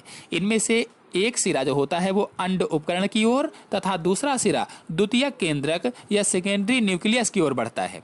आगे चलकर दोनों ही भाग अपने अपने अग्र सिरों पर विघटित हो जाते हैं, खत्म हो जाते हैं। तो इस प्रकार से पराग नलिका का भ्रूणपोष में प्रवेश होता है और इस तरह से नर युग्मक स्वतंत्र होते हैं या entry of pollen tube into embryo sac and liberation of male gametes. तो इस प्रकार से आज मैंने आप लोगों को बताया निषेचन क्या होता है अथवा फर्टिलाइजेशन किसे कहते हैं और पराग नलिका का अंकुरण कैसे होता है, पराग नलिका अंडाशय में किस तरह से प्रवेश करती है और पराग नलिका बीजांड में प्रवेश कैसे करती है और किन किन तरीकों से करती है, और प्लस ये भी बताया कि पराग नलिका का भ्रूणपोष में प्रवेश कैसे होता है और नर युग्मक किस तरह से स्वतंत्र होते हैं। तो आशा है आप लोगों को ये सभी चीज़ें अच्छी तरह से समझ में आ गई होंगी।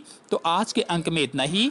अगले अंक की जानकारी के लिए मेरे चैनल को सब्सक्राइब कर लीजिए और साथ में बेल आइकन को भी प्रेस कर लीजिए ताकि आने वाले अगले वीडियो की नोटिफिकेशन भी, उसकी जानकारी भी आपको सबसे पहले प्राप्त हो जाए। धन्यवाद। Hello friends, welcome back my YouTube channel biology science. आज हम आप लोगों को बाह्य एवं आंतरिक निषेचन क्या होता है इसके बारे में बताएंगे, अर्थात एक्सटर्नल एंड इंटरनल फर्टिलाइजेशन के बारे में बताएंगे। तो वीडियो शुरू करने से पहले यदि आपने अभी तक हमारे चैनल को सब्सक्राइब नहीं किया है तो सब्सक्राइब ज़रूर कर लीजिए और हमारा वीडियो अच्छा लगे तो लाइक और शेयर ज़रूर करिएगा। चलिए शुरू करते हैं। तो मेरे चैनल में निषेचन का फुल वीडियो अपलोड है पहले से, आप वहां से डिटेल में देख सकते हैं। आज मैं केवल बाह्य निषेचन क्या होता है और आंतरिक निषेचन क्या होता है इसके बारे में बताऊंगा। तो सबसे पहले निषेचन की परिभाषा जान लेते हैं कि निषेचन क्या होता है। तो निषेचन क्या होता है, जब नर युग्मक का मादा युग्मक से संयुग्मन होता है तो उसे ही निषेचन कहा जाता है। मतलब ये कि जब नर का शुक्राणु मादा के अंडाणु से मिल जाता है तो उसे ही निषेचन कहा जाता है। यानी मेल गैमेट्स का फीमेल गैमेट्स से फ्यूज़न होता है उसे ही फर्टिलाइजेशन कहा जाता है। यानी जब मेल गैमेट्स फीमेल गैमेट्स से फ्यूज़ होता है तो उसे फर्टिलाइजेशन कहते हैं। फर्टिलाइजेशन अथवा निषेचन क्या होता है आपको अच्छे से समझ में आ गया होगा कि जब नर युग्मक का मादा युग्मक के साथ संयुग्मन होता है उसे ही निषेचन कहते हैं। अर्थात जब नर का शुक्राणु मादा के अंडाणु से मिलता है उसे ही निषेचन कहा जाता है। तो ये निषेचन मुख्य रूप से 2 प्रकार का होता है। 2 प्रकार का कौन कौन सा, बाह्य निषेचन यानी एक्सटर्नल फर्टिलाइजेशन और दूसरा है आंतरिक निषेचन यानी इंटरनल फर्टिलाइजेशन। चलिए अब इन दोनों को एक एक करके समझा देता हूँ। तो पहला है बाह्य निषेचन। बाह्य निषेचन क्या होता है आपको बता दें, जब निषेचन शरीर के बाहर होता है तो उसे बाह्य निषेचन कहा जाता है। यानी अगर निषेचन शरीर के बाहर होगा तो उसे क्या कहेंगे, बाह्य निषेचन कहेंगे। तो शरीर के बाहर से क्या मतलब है आपको बता देते हैं। अधिकांश आकशेरुकी जंतु तथा मेढक, मछली आदि में मादा अपने अंडे जल में देती है और नर भी अपने शुक्राणु जल में छोड़ देता है। जिससे शुक्राणु गति करके अंडों के साथ संलयित हो जाते हैं। अतः अंडों का निषेचन शरीर के बाहर होता है, इसीलिए इसे बाह्य निषेचन कहते हैं। तो इसको एक बार फिर से आपको अच्छे से समझा देते हैं। तो अधिकांश जो आकशेरुकी जंतु होते हैं, आकशेरुकी जंतु का मतलब होता है जिनमें रीढ़ की हड्डी नहीं पाई जाती है, और कशेरुकी जंतु का मतलब होता है जिसमें रीढ़ की हड्डी पाई जाती है। तो अधिकांश आकशेरुकी जंतुओं में तथा मेढक, मछली आदि की जो मादाएं होती हैं, ये मादाएं अपने अंडे जल में देती हैं। अंडे अब जल में दे दिया है, और नर भी क्या करता है कि जो शुक्राणु होते हैं वो जल में ही छोड़ देता है, जिससे क्या होता है कि ये शुक्राणु धीरे धीरे करके गति करके अंडों के पास पहुंच जाते हैं, और अंडों के पास पहुंच करके संलयित हो जाते हैं या फ्यूज हो जाते हैं, अंडों से मिल जाते हैं। इस प्रकार से अंडों का निषेचन शरीर के बाहर होता है, इसीलिए इसे बाह्य निषेचन कहा जाता है। तो कुल मिलाकर के ये हो जाएगा बाह्य निषेचन। आपको अच्छे से समझ में आ गया होगा कि किसमें बाह्य निषेचन होता है और बाह्य निषेचन होता क्या है वास्तव में। अब आते हैं दूसरे पर, आंतरिक निषेचन पर। तो आंतरिक निषेचन किसे कहते हैं जान लेते हैं। तो जब निषेचन शरीर के अंदर होता है तो उसे आंतरिक निषेचन कहा जाता है। जैसे मानव में आंतरिक निषेचन होता है, उदाहरण के रूप में आपको बताया है, क्योंकि यह मादा के शरीर के अंदर होता है। कैसे होता है आपको बता दूं कि नर के वृषण में बने शुक्राणु, मतलब जो नर युग्मक होता है, मेल गैमेट्स होता है, मैथुन के समय मादा की योनि में शिश्न के द्वारा स्थापित कर दिया जाता है। केवल शुक्राणु यानी केवल एक शुक्राणु मादा के अंडे के साथ संलयित हो जाता है या फ्यूज हो जाता है, और युग्मनज अथवा जायगोट का निर्माण हो जाता है। इस प्रकार से यह निषेचन मादा के शरीर के अंदर होता है, और शरीर के अंदर कहाँ पर, अंडवाहिनी में होता है, इसीलिए इसे आंतरिक निषेचन कहा जाता है। तो जब शरीर के बाहर होगा तो बाह्य निषेचन, शरीर के अंदर होगा तो आंतरिक निषेचन कहेंगे। आपको यहाँ पर एक बात बता दें, जो विभिन्न कॉम्पिटिटिव एग्जाम्स में पूछे जाते हैं प्रश्न, बता दें कि अंडे का निषेचन अंडवाहिनी में होता है, यानी फैलोपियन ट्यूब में होता है या फैलोपियन नलिका में अंडे का निषेचन होता है। तो कभी कभी प्रश्न पूछ लेते हैं कि अंडे का निषेचन कहाँ होता है, तो अंडे का निषेचन फैलोपियन नलिका में होता है। तो इस प्रकार से आज मैंने आप लोगों को बाह्य एवं आंतरिक निषेचन को समझाया। आशा है आप लोगों को बाह्य एवं आंतरिक निषेचन अर्थात एक्सटर्नल एंड इंटरनल फर्टिलाइजेशन अच्छी तरह से समझ में आ गया होगा। तो आज के अंक में इतना ही। अगले अंक की जानकारी के लिए मेरे चैनल को सब्सक्राइब कर लीजिए, और साथ में बेल आइकन को भी प्रेस कर लीजिए, ताकि आने वाले अगले वीडियो की नोटिफिकेशन भी, उसकी जानकारी भी आपको सबसे पहले प्राप्त हो जाए। धन्यवाद। Hello friends, welcome back my YouTube channel biology science. आज हम आप लोगों को द्विनिषेचन तथा त्रिसंयोजन के बारे में बताएंगे, अर्थात double fertilisation and triple fusion के बारे में बताएंगे। तो पूरी जानकारी के लिए मेरा पूरा वीडियो अंत तक ध्यान से देखिए, और यदि अभी तक हमारे चैनल को सब्सक्राइब ना किया हो तो सब्सक्राइब जरूर कर लीजिए। चलिए शुरू करते हैं। सबसे पहले द्विनिषेचन क्या होता है ये बता देते हैं। इसके पहले आपको बता दें कि द्विनिषेचन क्रिया को सर्वप्रथम नवासिन जो वैज्ञानिक थे, इन्होंने सन 1898 ईस्वी में देखा था, नवासिन ने। अब आपको बताते हैं इसकी परिभाषा। आवृतबीजी पौधों में निषेचन 2 बार होता है। पहला, जब पराग नलिका से निकला एक पुंयुग्मक या मेल गैमेट्स अंड से संयोजन करता है, तथा दूसरा जब पुंयुग्मक सेकेंडरी केंद्रक से संयोजन करता है। इस प्रकार 2 बार निषेचन होता है, इसीलिए इसे द्विनिषेचन कहा जाता है। तो कुल मिलाकर के इसका मतलब हुआ कि एक ही भ्रूणकोश में 2 स्थानों पर संलयन की घटना होती है, इसे ही निषेचन कहते हैं। यानी एक ही भ्रूणकोश में 2 स्थानों पर संलयन की क्रिया को द्विनिषेचन कहा जाता है या डबल फर्टिलाइजेशन कहते हैं। तो 2 स्थानों पर संलयन का मतलब हुआ एक नर युग्मक तथा मादा युग्मक के बीच का संलयन, और दूसरा नर युग्मक व द्वितीयक केंद्रक के बीच का संलयन। तो ये मिलाकर के यानी दोनों जो संलयन हो रहे हैं, इसे ही डबल फर्टिलाइजेशन या द्विनिषेचन कहा जाता है। यह आवृत बीजियों का विशेष लक्षण माना गया है। यानी जो डबल फर्टिलाइजेशन होता है, द्विनिषेचन होता है, यह आवृत बीजी पौधों का विशेष लक्षण होता है। नर तथा मादा युग्मक के संलयन से युग्मनज बनता है, अर्थात नर तथा मादा युग्मक जब मिलते हैं तो जायगोट बनता है, जो अंततः भ्रूण या एम्ब्रियो बनाता है। दूसरे नर युग्मक और द्वितीयक केंद्रक के बीच संलयन त्रिसंलयन कहलाता है। यानी दूसरे नर युग्मक और द्वितीयक केंद्रक के बीच जो संलयन होता है उसे त्रिसंलयन या ट्रिपल फ्यूजन कहा जाता है। इसके फलस्वरूप प्राथमिक भ्रूणपोष केंद्रक बनता है। यह केंद्रक त्रिगुणित होता है यानी ट्राइप्लॉइड होता है और इससे एक पोषक ऊतक बनता है जिसे भ्रूणपोष अथवा एंडोस्पर्म बोला जाता है। यानी इससे एक पोषक ऊतक का निर्माण होता है जिसे भ्रूणपोष कहते हैं अथवा एंडोस्पर्म बोलते हैं। चलिए अब आपको द्विनिषेचन अथवा त्रिसंयोजन को एक बार और अच्छे से समझा देते हैं, यानी double fertilisation and triple fusion को एक बार और अच्छे से समझा देते हैं ताकि अच्छी तरह से समझ में आ जाए। तो भ्रूणकोष अथवा एम्ब्रियो सैक में स्वतंत्र हुए दोनों नर केंद्रक जो होते हैं नर युग्मक की तरह कार्य करते हैं। जो स्वतंत्र हो जाते हैं भ्रूणकोष में जो दोनों नर केंद्रक, वो नर युग्मक या मेल गैमेट्स की तरह से कार्य करते हैं। इनमें से एक नर युग्मक वास्तविक तथा मादा युग्मक अर्थात अंड कोशिका के अंदर प्रवेश करके उसके केंद्रक के संलयित हो जाता है या फ्यूज हो जाता है। यानी दोनों में से एक जो नर युग्मक होता है वो वास्तविक मादा युग्मक अथवा अंड कोशिका भी आप कह सकते हैं, एक सेल भी कह सकते हैं, के अंदर प्रवेश करके उसके केंद्रक के साथ संलयित हो जाता है या फ्यूज हो जाता है। अतः यह क्रिया वास्तविक युग्मक संलयन कहलाती है या सिनगैमी कहलाती है। इसी प्रकार की क्रिया को ही निषेचन कहते हैं या फर्टिलाइजेशन कहा जाता है। और दूसरा जो नर युग्मक होता है दो ध्रुवीय केंद्रकों द्वारा बने द्वितीयक केंद्रक की ओर खिसक करके, जो दूसरा नर युग्मक बचा था वो क्या हुआ कि दो ध्रुवीय केंद्रक यानी पोलर न्यूक्लियाई द्वारा बने द्वितीयक केंद्रक या सेकेंडरी न्यूक्लियस की ओर खिसक कर उसे निषेचित करता है। इस प्रकार इस क्रिया को त्रिसंयोजन कहा जाता है या ट्रिपल फ्यूजन कहते हैं।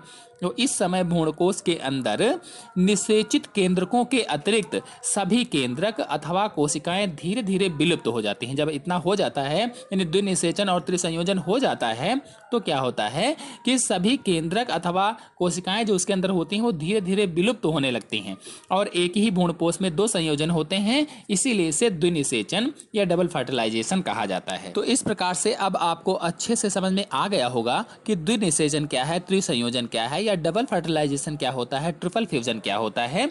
तो जब ये क्रिया होती है यानी द्विनिषेचन और त्रिसंयोजन हो जाता है तो इसके फलस्वरूप क्या होता है अब आपको बता देते हैं। इसके फलस्वरूप अंड कोशिका या एग सेल द्विगुणित यानी डिप्लॉइड 2n कोशिका या युग्मनज या अंग्रेजी में कहें तो जायगोट बनता है। यह शीघ्र ही अपने चारों ओर सेल्यूलोज की भित्ति बनाता है। जो जायगोट होता है वो शीघ्र ही अपने चारों ओर सेल्यूलोज की एक भित्ति बनाने लगता है, सेल वाल बनाने लगता है। इसे ही निषक्तांड अथवा ऊस्पोर कहा जाता है। जो चारों ओर से सेल्यूलोज की भित्ति बनने लगती है इसे ऊस्पोर कहा जाता है।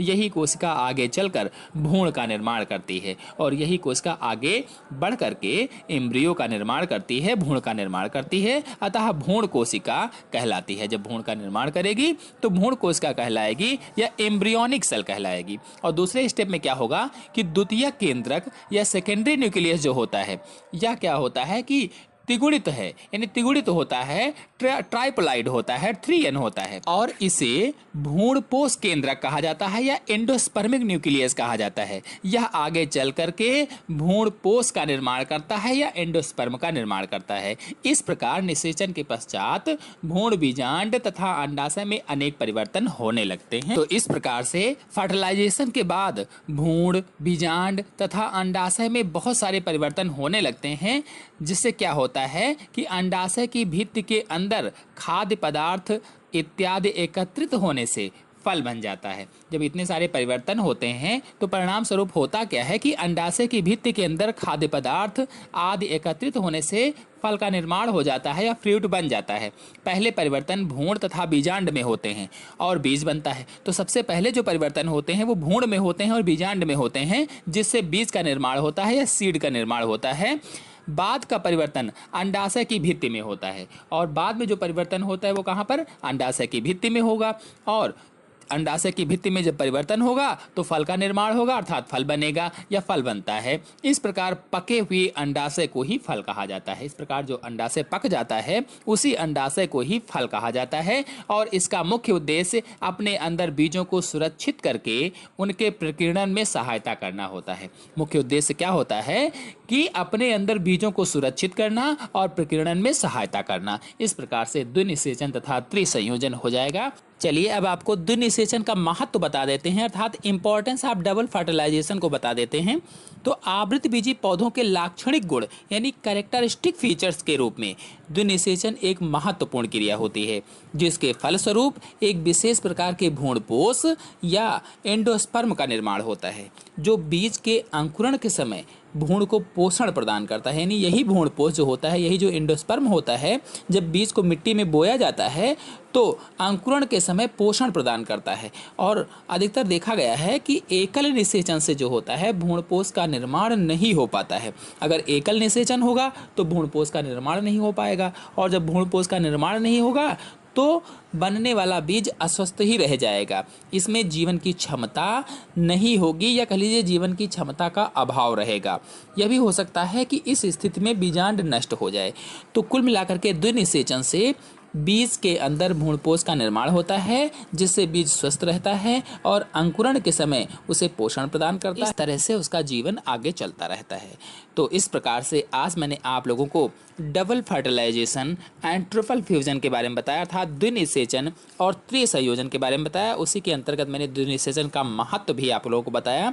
आशा है आपको अच्छी तरह से समझ में आ गया होगा। चलिए अब आप लोगों को आज के टॉपिक से जुड़े कुछ महत्वपूर्ण ऑप्शनल प्रश्न बता देते हैं, जो विभिन्न कॉम्पिटिटिव एग्जाम्स में पूछे जाते हैं। जिसमें से पहला है, आवृतबीजी पौधों में होने वाली विशेष प्रक्रिया है।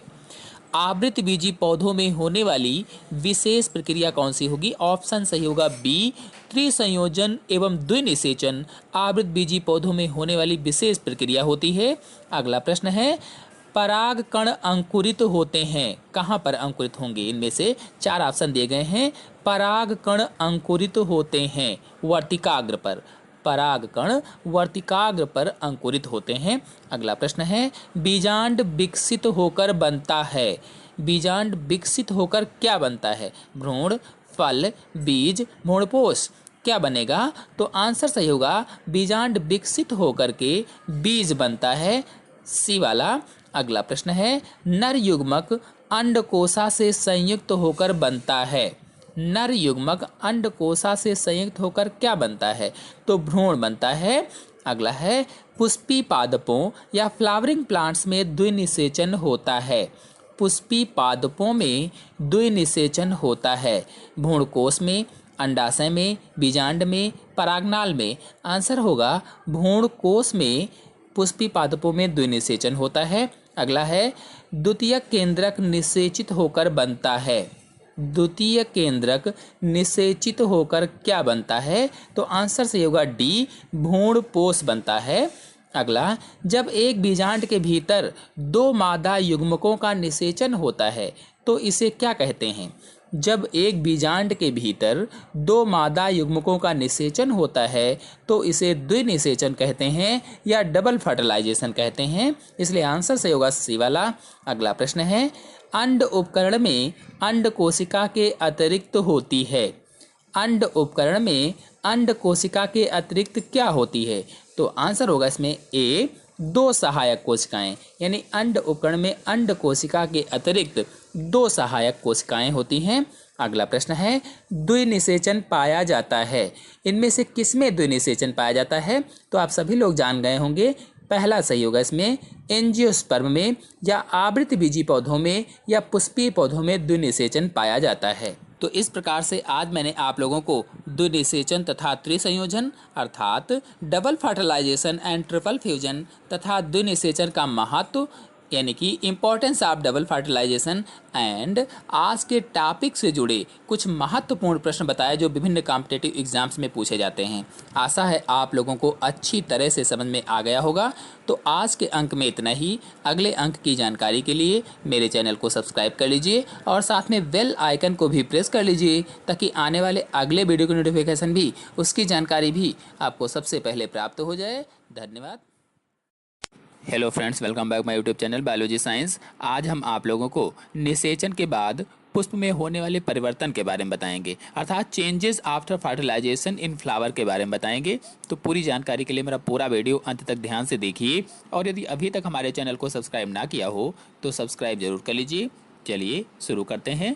तो निषेचन के बाद पुष्प के अंडाशय से फल का तथा बीज से बीज का निर्माण होता है। यानी जब फूल में निषेचन हो जाता है, जब पुष्प में निषेचन हो जाता है, फर्टिलाइजेशन हो जाता है, तो पुष्प के अंडाशय से फल का निर्माण होता है और बीजांड से बीज का निर्माण होता है तथा पुष्प में बहुत सारे और भी परिवर्तन होते हैं। तो इन सभी परिवर्तनों को यानी निषेचन के बाद पुष्प में होने वाले सभी परिवर्तनों को आज हम आपको बता रहे हैं क्रम से। तो पहला जो बाह्य दलपुंज होता है, जो कैलेक्स होता है, इसमें क्या परिवर्तन होता है निषेचन के बाद में?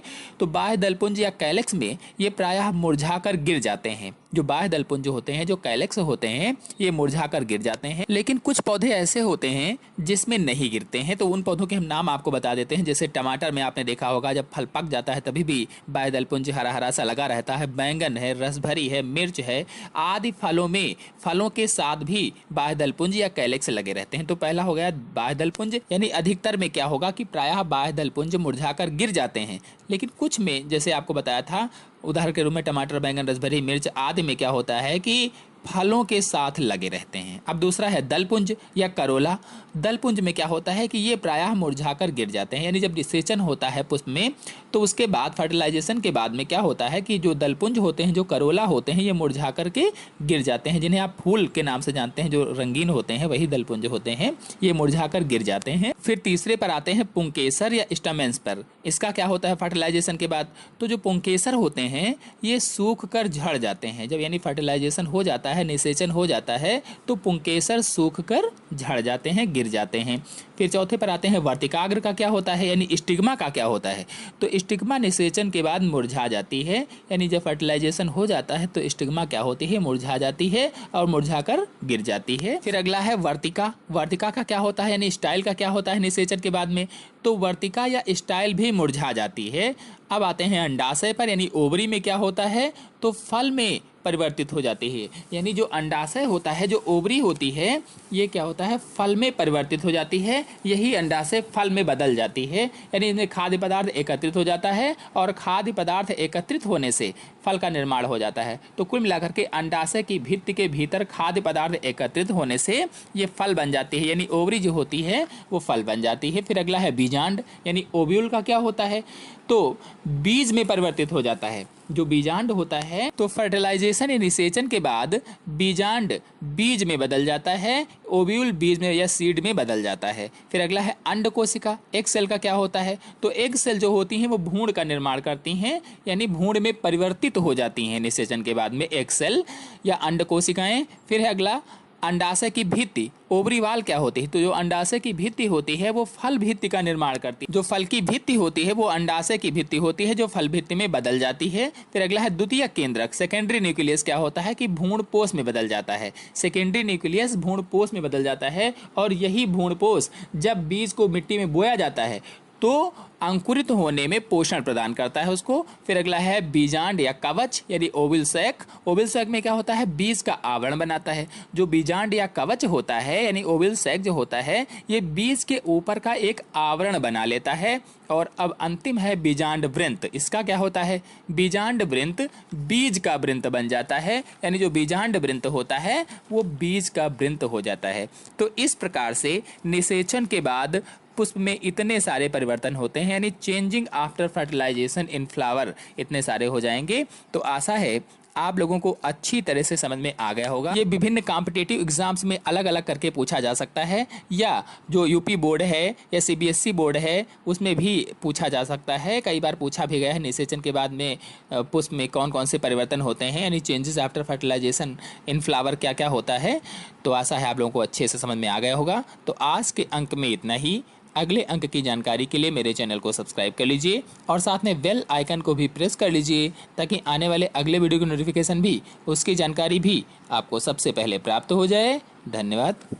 जाते जाते आपको बता दें कि मेरे चैनल में बायोलॉजी के बेस्ट टॉपिक वाले वीडियो अपलोड हैं और आगे भी अपलोड करते रहेंगे। इसी के साथ विभिन्न कॉम्पिटिटिव एग्जाम्स में बायोलॉजी से आने वाले मोस्ट इंपॉर्टेंट ऑब्जेक्टिव क्वेश्चंस के भी वीडियो अपलोडेड हैं, तो उनकी जानकारी के लिए भी आप हमारे चैनल को सब्सक्राइब कर सकते हैं। और यदि वो वीडियो आपको अच्छे लगते हैं तो अपने दोस्तों में शेयर भी कीजिएगा। Hello friends, welcome back my YouTube channel biology science. आज हम आप लोगों को परागण तथा निषेचन में अंतर बताएंगे, अर्थात differences between pollination and fertilisation. तो पूरी जानकारी के लिए मेरा पूरा वीडियो अंत तक ध्यान से देखिए, और यदि अभी तक हमारे चैनल को सब्सक्राइब ना किया हो तो सब्सक्राइब जरूर कर लीजिए। चलिए शुरू करते हैं। परागण के अंतर्गत परागकोशों में बने परागकण उसी जाति के पुष्प के वर्तिकाग्र पर पहुँचते हैं, जबकि निषेचन में नर तथा मादा युग्मकों का संयुग्मन होता है। तो परागण में परागकोशों में बने परागकण उसी जाति के पुष्प के वर्तिकाग्र पर पहुँचते हैं। तो हम सभी लोग जानते हैं कि पुष्प के एंड्रोसियम या पुमंग के एंथर या परागकोशों में परागकण होते हैं, यानी पुष्प का जो परागकोश होता है उसमें परागकण भरे रहते हैं, और ये परागकण किसी न किसी माध्यम, कारक या कर्मक के द्वारा दूसरे पौधे के पुष्प के वर्तिकाग्र पर पहुंचते हैं, और इसी क्रिया को परागण या पॉलिनेशन कहा जाता है। तो इस तरह से परागण होता है। अब इसके विपरीत निषेचन में नर तथा मादा युग्मकों का संयुग्मन होता है। मतलब ये कि जब परागकण पुष्प के वर्तिकाग्र अथवा अंग्रेजी में कहें तो स्टिग्मा पर पहुंचते हैं, तो वहां अनेक सुविधाएं प्राप्त करके अंकुरित होते हैं और पराग नलिका या पॉलन ट्यूब बनाते हैं। यानी जब परागकण अंकुरित होते हैं तो पराग नलिका या पॉलन ट्यूब का निर्माण कर लेते हैं। यही पराग नलिका वर्तिकाग्र या स्टिग्मा के ऊतक अथवा टिश्यू में प्रवेश करती है और धीरे धीरे स्टाइल अथवा वर्तिका से होती हुई पुष्प के अंडाशय तक पहुंच जाती है, और इसमें से नर युग्मक निकलकर अंडकोशिका या मादा युग्मक से संलयित होते हैं। तो इसी क्रिया को निषेचन कहा जाता है। तो कुल मिलाकर के अर्थ यह हुआ कि जब नर युग्मक मादा युग्मक के साथ संलयित होता है या फ्यूज होता है तो उसे ही निषेचन कहा जाता है।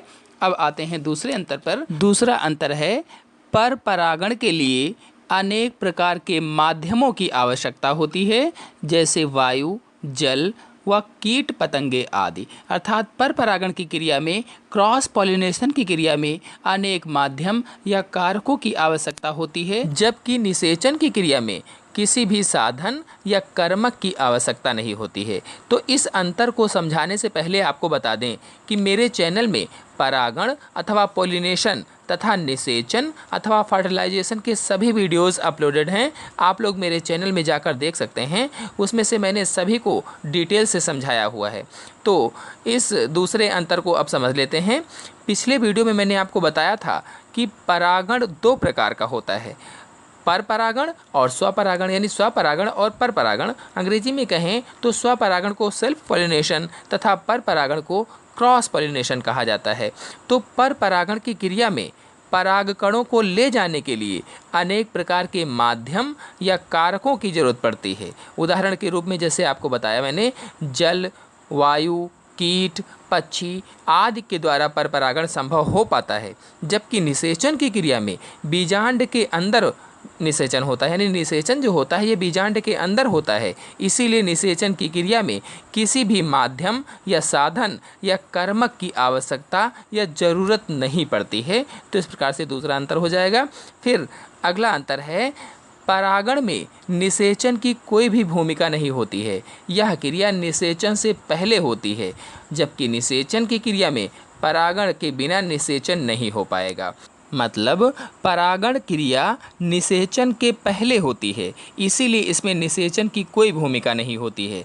मैंने अभी पहले वाले अंतर में आपको बताया था कि पहले परागकण दूसरे पुष्प या उसी पुष्प के वर्तिकाग्र पर पहुंच जाते हैं, इसके बाद निषेचन की क्रिया शुरू होती है, जबकि निषेचन की क्रिया बिना परागण के संभव नहीं हो पाएगी। मतलब जब परागकण वर्तिकाग्र पर पहुंचेंगे ही नहीं तो निषेचन कैसे होगा? जब परागकण नहीं पहुंचेंगे तो निषेचन नहीं होगा।